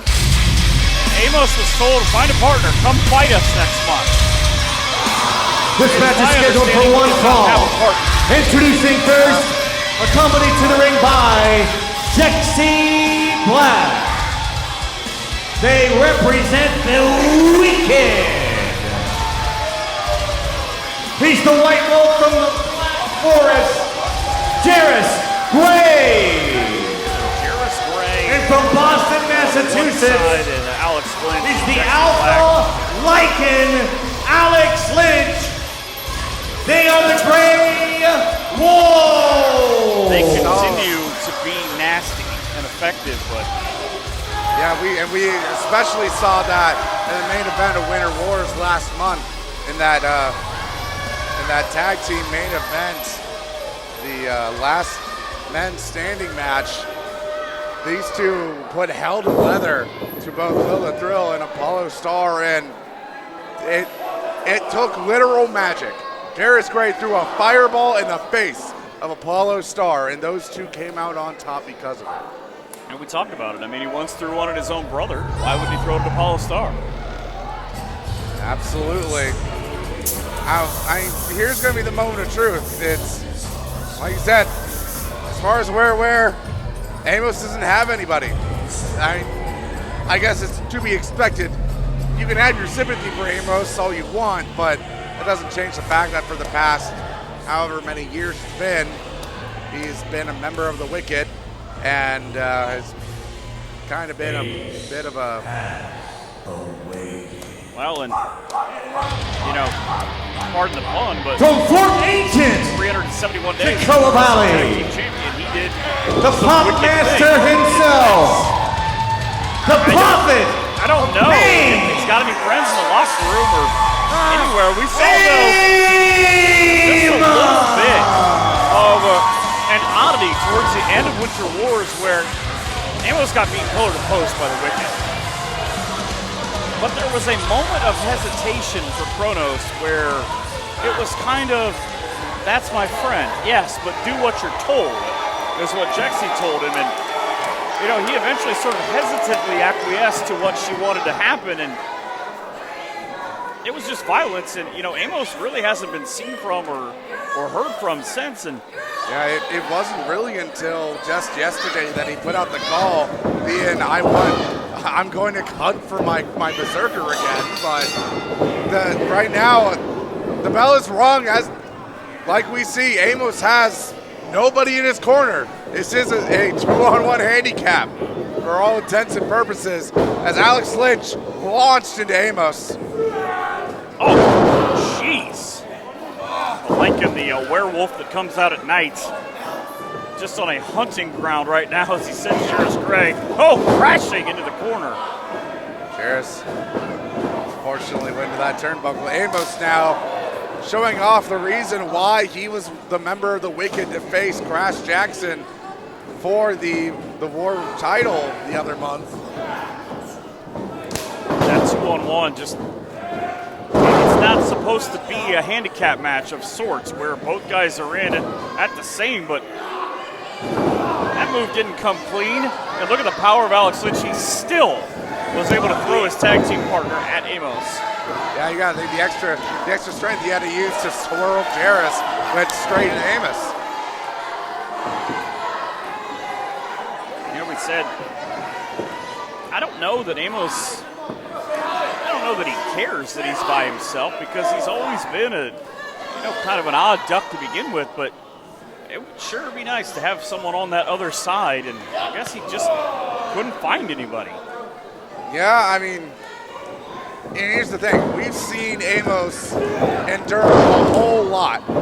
He is certainly an oddball, and somehow with that oddballness of his, it leads him to just being able to go through the weirdest of things and still manage to kick out of them too, as we just witnessed. But the thing is, you don't have the numbers game with you. This is a 2-on-1 handicap on paper, 3 really because of Jexy on the outside. She has a cattle prod, and who knows what that's going to come involved. Of course she does. Where do you buy one of those? Walmart? Tractor Supply. Makes sense. I guess Amazon maybe. It seems weird they just delivered out to your house. The frequent tags. The thing that's craziest to me about this whole situation is Amos has just been brutalized over and over and over, is we talk a lot in War Wrestling about maybe frenemies or the enemy of my enemy is my friend. There are so many people that hate these two gentlemen, and of course Jexy. Absolutely. Amos couldn't even find any of those guys who would be his partner. You would have thought either maybe Will the Thrill or Apollo Star, after all the things they've been through. Matt Taylor. Matt Taylor, Beastman, Crash, anybody. And they all said, no, we hate you that much. Great move by Jheras Gray, dead center of the ring, but frustrating to him, only a 2 count. Now, it goes back to a question I was thinking. How much do you think, though, that the Wolves really care about 3 counts? Yeah, we had a nice twisting suplex there. They didn't get the 3. All right, that's fine. We get to beat up Amos. I mean, we've seen it in their matches here over the past 7-8 months now. don't necessarily care about victory. They care about results. And I don't mean getting a win and leaving home with a paycheck. As much as that's nice, they care about hurting people. They care about taking care of what Jexy wants them to do. If that means a win, great. If that just means carrying someone from limb, even better. Doing their favorite thing, get to beat up Amos. So they probably almost do it for free. Jexy would not let them. Oh! Jexy still has to make some money. How do you think she keeps Alex employed? Alex is just openly mocking the fans here. Just punishment upon punishment. Alex Lynch, well put together, 5'11", 245. Yeah, definitely. Every time you see him, he looks to be in just about peak physical condition. Just barking at the officials. Probably not the way to go about that. The last thing you want is they just continue to pillar to post Amos is to be disqualified in this match.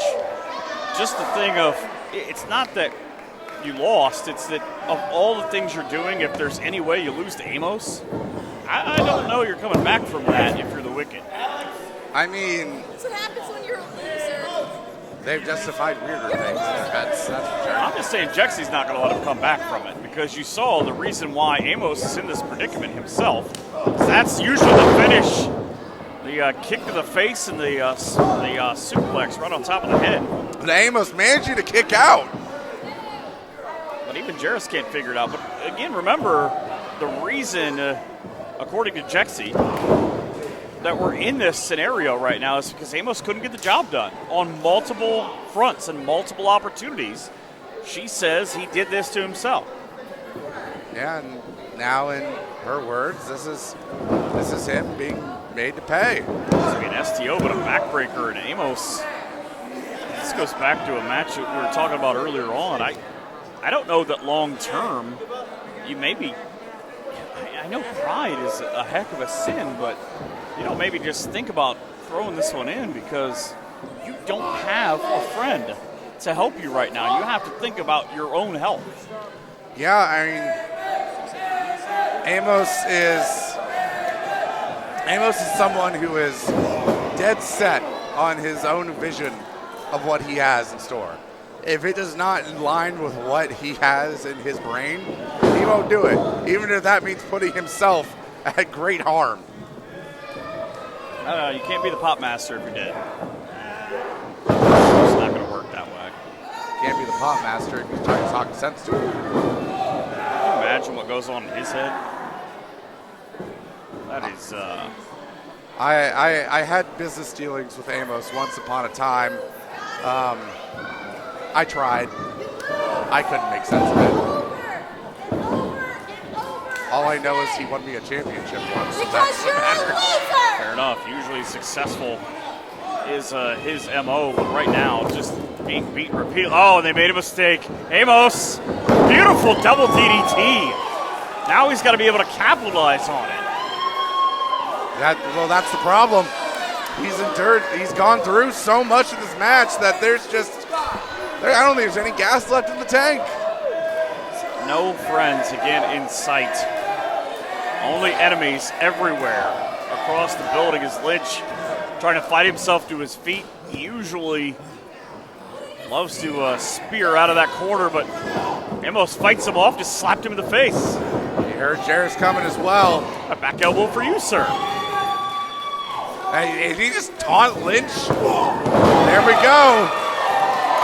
Taking down your tag partner. Alex is going, oh no. House of Fire. That was Amos. Back up, clotheslines, more for you. Each one of you gets one. Amos somehow, some way found what he needed to do to turn this match around, making the bullheadedness of Alex Lynch to his own advantage. And now the Grey Wolves started There goes to one. explode. He's using, like you said, against him as Amos is looking to put together Lynch. I think Amos got the best of that. Absolutely, yeah, definitely he did. Goes for a cover. Lynch was looking for a black hole side slam, but Amos sort of countered it. Jheras great back game. Just, hey, if you can't hit fancy moves, just kick and punch a guy. It'll work just as good, but now I think Alex is saying, I want a piece of him. I think Alex told him to get the chain. And referee Derek trying to say, what are you doing? And I think we've now gotten to that point that Jheras has said he's had enough of the playing nice, if you could call it that. I think this goes back to wins and losses aren't necessarily the be-all, end-all with Jexy. She's looking for violence, but only kind of. Wait a minute! That's Orlando Christopher with a chair, nonetheless. He's not scheduled to be here. I thought he was still in Texas. Assumed he was just beating somebody down somewhere. But it's about violence for the Wicked, and that violence had been coming. Look at Amos, even he's said, wait a second, is that Orlando Christopher? Is Christopher part of this match now? Is Orlando Christopher back in World Wrestling? Wait, what the hell? Wait. Well, why? I mean, What in the hell? I mean, we said it before. Amos doesn't have any friends. But look at the Ladies Wicked. and gentlemen, the Even winner they of don't this match believe is the result of a disqualification. Amos wins the match. Amos! But that means nothing here. He just took a steel chair to the head from Orlando Christopher. Now this is an odd thing because Jexy seems confused. And is Orlando squaring up to Jexy? He's laughing. Orlando Christopher is laughing. Conversely, is Jexy squaring up to Orlando? The Wolves are just on the outside watching. What? Yeah, so much for protection. What the hell? The whole thing was a ruse.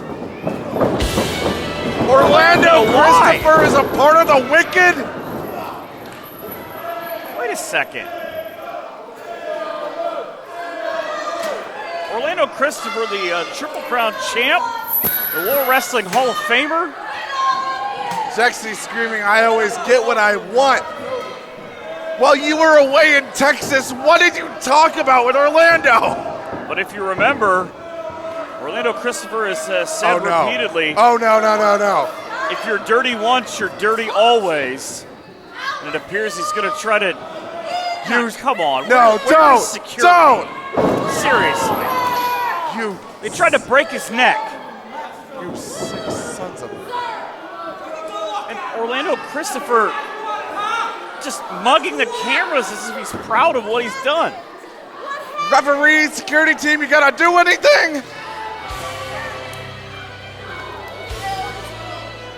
Why? Why Orlando?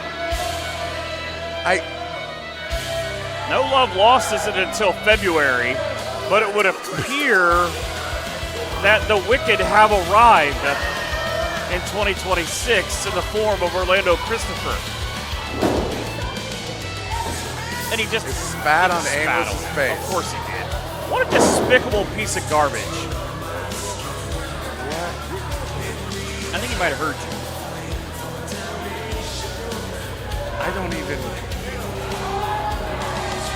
I can't even wrap my head around what I just saw. Once dirty, forever wicked, it would appear. And not wicked for good, if you're asking me. Now there's security. Yeah, it took you long enough. I wouldn't want to get in front of the Wicked either, but somehow this is all going to come to a head, and we still have a main event yet here to come. I don't know how the Thunderbird's going to have to feel about that after this.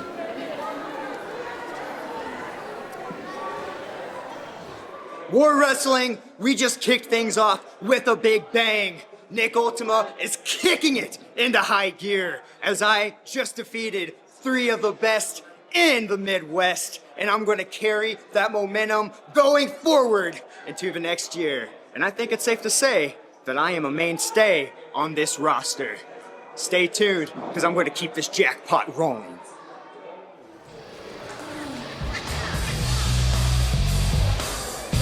That music can mean only one thing. Well, it means a couple of things.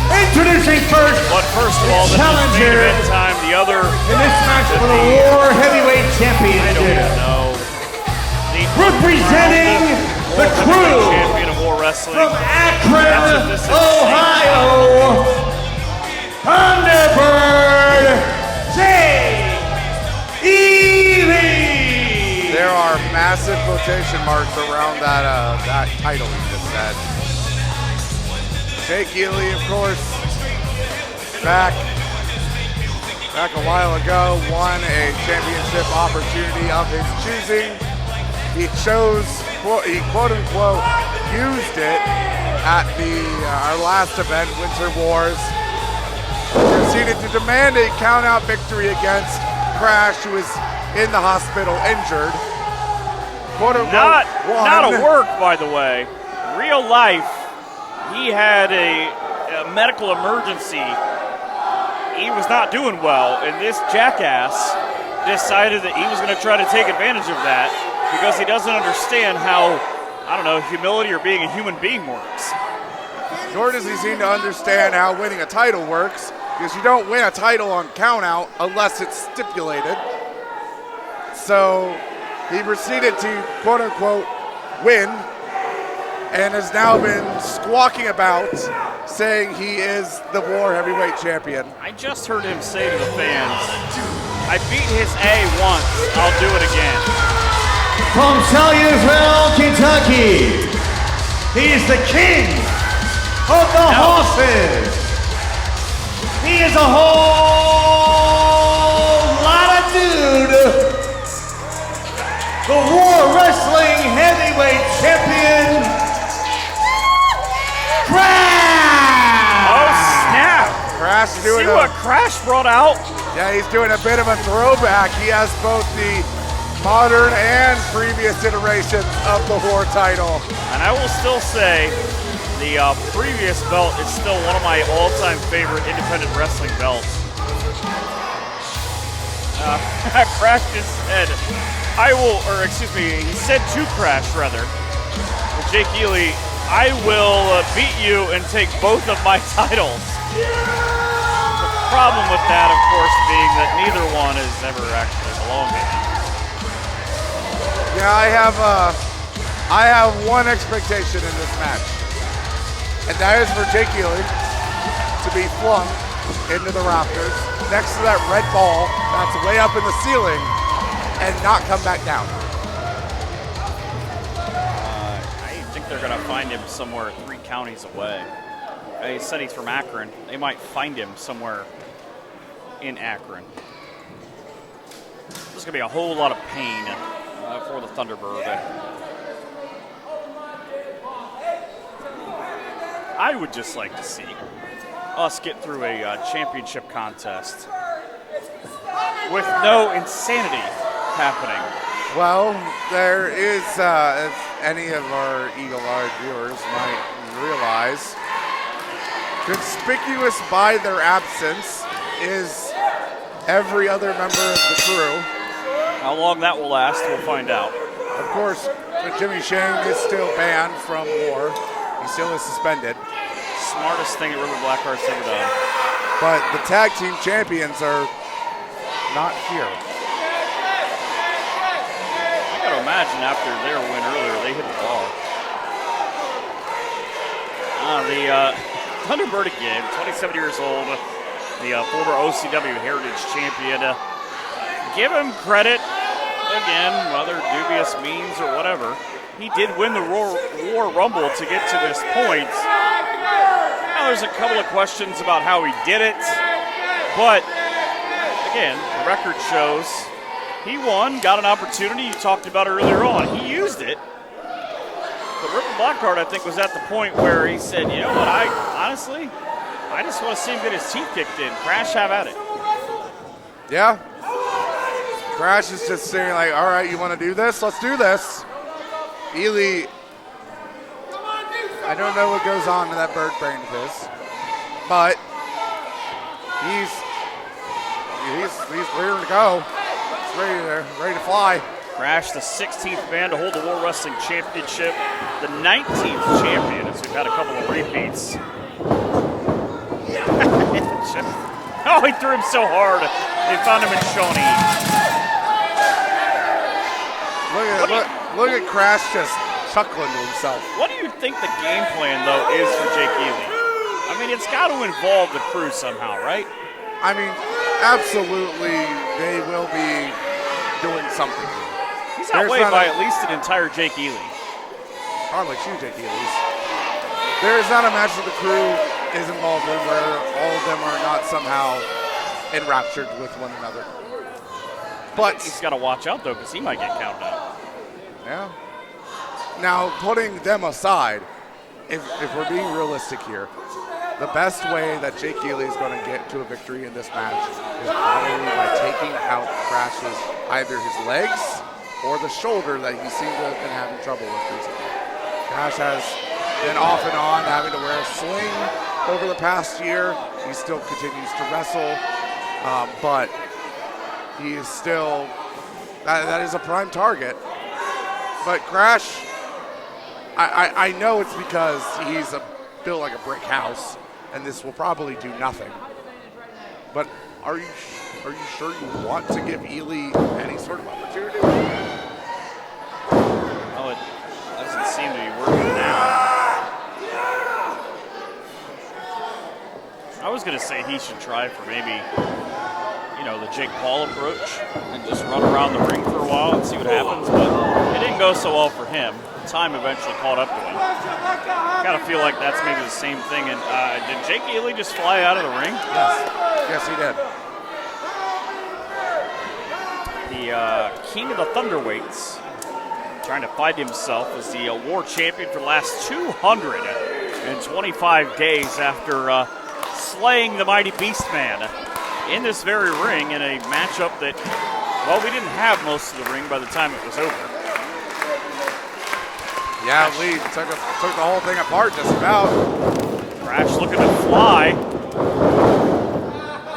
Nah, he doesn't need to. Jake Ely about just left the building of his own accord. I've never seen a grown man hug the front railing. He was halfway up and over it. He was ready to run. It's like someone told him he had to pay his bar tab. 3 a.m. the lights were on and he said, I'm out of here. Oh, there he goes again. Crash, the 9-year pro, trained by the great Sammy Callahan. Of course, he himself has been in World Wrestling a number of times. Yeah, Crash just continuing something we saw earlier with Cecil and Michaels. Just taking the smaller dude and sling him. Yeah, I don't have a fancy set of terms for what this is called. He's just throwing a grown man. Well, as much as Ely can be a grown man. As far as he wants. I'd love to try and say some judo term or some taekwondo or whatever. I know this ain't nothing fancy to it, folks. Oh, and Ely stumbled over the guard barrier. Seems right. Yeah, and you go back to, obviously, Crash is too smart. Go back to his powerlifting background. I'd like to tell you some fancy term from that, but... I can tell you what that is. A chop through your spinal cord. That's where his spinal cord used to be. His organs are now in different orders. They're really in different order now. You ever seen that video that talked about how hard you have to slap a chicken to make it cook? This is that. How many people you think just Googled that? It's a good video. You ever see the size of Crash's hands? They're huge. They are as big as Jake Ely's head. I'm pretty sure he just slapped his entire half of his chest in. Oh, and he slapped the post. Ely finally used the wherewithal to do something smart. And there we go, sending, so again, that shoulder that Crash has had trouble with right in the ring post. And this is the probably one opportunity Jake Ely has to turn this around. Second time that the crew has had a chance at this championship with Crash holding it. Remember back in July down in Bell Center, a terrific match with Jimmy Shane where Jimmy came up short. My mom hits harder. Then the matchup that kind of set up the one that we just saw in that 2-on-1 and that dastardly Orlando Christopher. They win against Amos. Jake Ely just did a full back somersault after getting hit in the face with that forearm. I didn't realize the Bradfield Community Center did gymnastics, but I guess Jake Ely is their new instructor. Wants to take a class taught by that guy. You know, I'd go back though, and I give Jake Ely all the credit in the world in terms of being in the ring. You know, you look at his entire career, and he's always been the smaller guy, and yet he's been successful. Whether it has been as a part of the crew, goodness. Yeah, like, you know, his start for real, he was a tag team wrestler with Chuck the Truck Morris and the Electruck Company, and those two, I mean, there's a massive size difference between those two, and he ended up having his own wars with Chuck and held his own, but right now he's just holding on to the ropes for dear life. Well, there's also one thing we haven't mentioned, and in only fairness we should.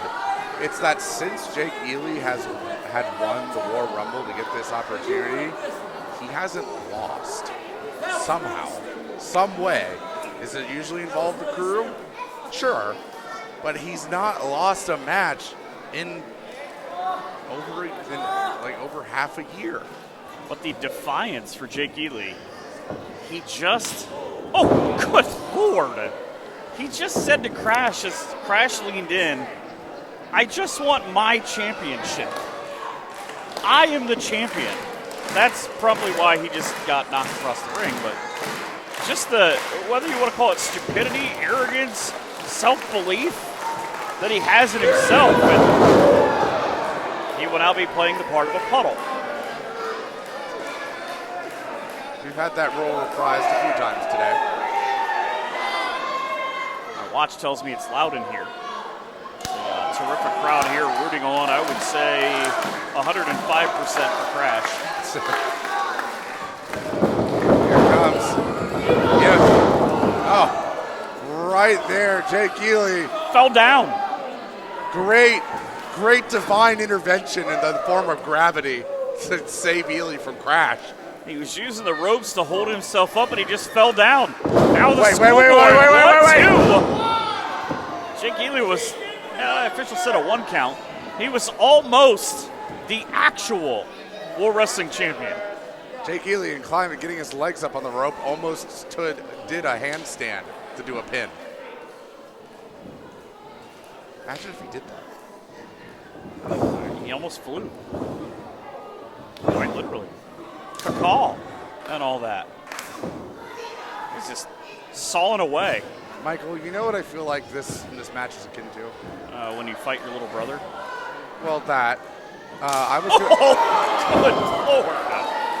was going to say when the lion in a nature documentary tears apart the gazelle. Yeah.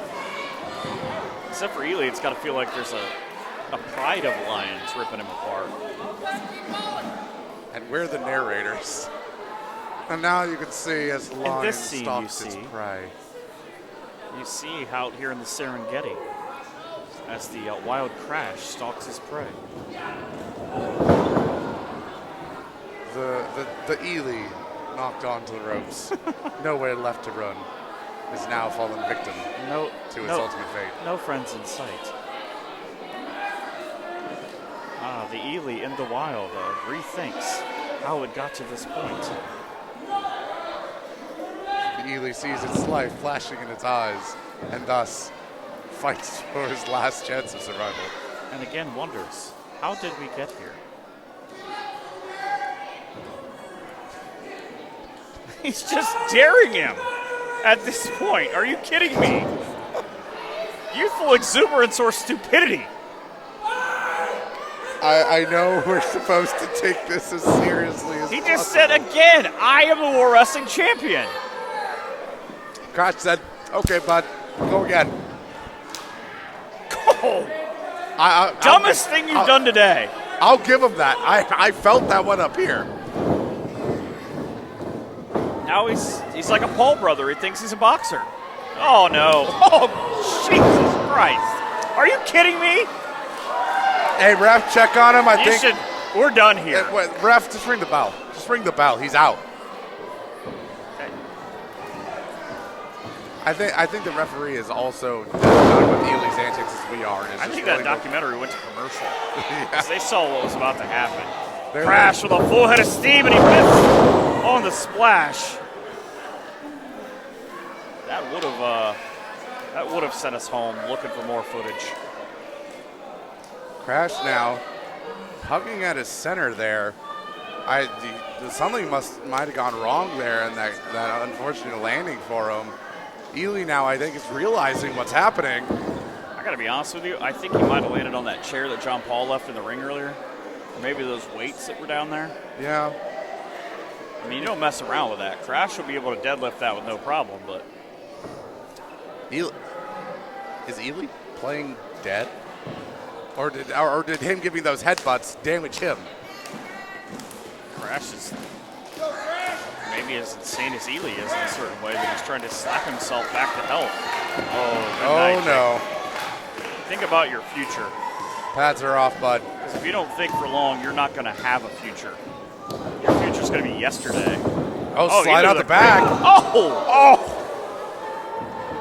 It's legal. Why are you hitting yourself? You can't say that you yourself did it. You made the opponent do it to himself. Said again, I am the heavyweight champion. I am your heavyweight champion. The crazy thing is, I think he believes it. Pretty much signaling this is over. I don't know how he's gonna. You gotta be kidding me. Looking for the. Oh, snapped it right on his head. Michael?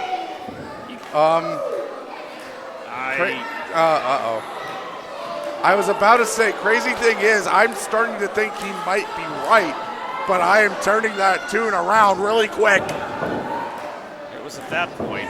Oh, headbutt. Wrist control. And here it comes. Nat 20. Straight in the center of the ring. It was at that point that the Lions finally devoured the Gazelle. 1, 2, and 3. It took one Nat 20 for Ladies and gentlemen, the winner, and still World Wrestling Heavyweight Champion, critical success from the real champion. Crash 2 belts? Crash 2. Oh, and wait, what the? Jimmy Shane! Where did Jimmy Shane come from? I got Jimmy Shane is still banned. He's not even supposed to be in the building. How does he keep getting in? Why does security not do a better job in this place? We have locked this. We've locked all the side doors and made sure like 5 times. He doesn't even know the clubhouse code, but he still keeps getting in and throwing it up for the crew. Crash.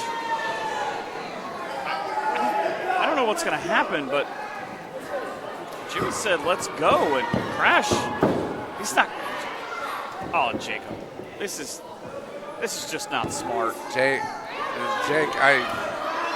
you might want to run before he. Oh, I see. Oh no. They're playing tug of war with the belt, but Jimmy, he's got one thing in mind. It's a spear. Oh, no!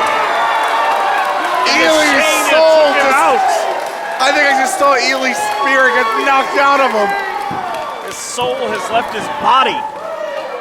And Jimmy Shane now realizing what's happening and running like a cowardly dog. The leader of the crew just left his boy for dead. Again. Did you see that? He just waved to Crash. He said, sure, go on. Jake, you're going to need to think about this when you come to consciousness. Nat 20 again. That one had some spin on it. You're going to need to think about this, Jake. If you hear this, if you're in the hospital and someone plays this for you, maybe think about who your friends are. Did you hear what Crash said? Next one's yours. I don't think the champ has the right to sanction the words like that, but are you sure after tonight? All the same, Jimmy Shane letting Jake Healy's body crash to the floor as Crash stands over him, still your War Heavyweight Champion. 225 days and counting into February the 7th at No Love Lost. That is what we have for tonight. For Michael McCormick and all of us at World Wrestling, have a great night and an even better tomorrow.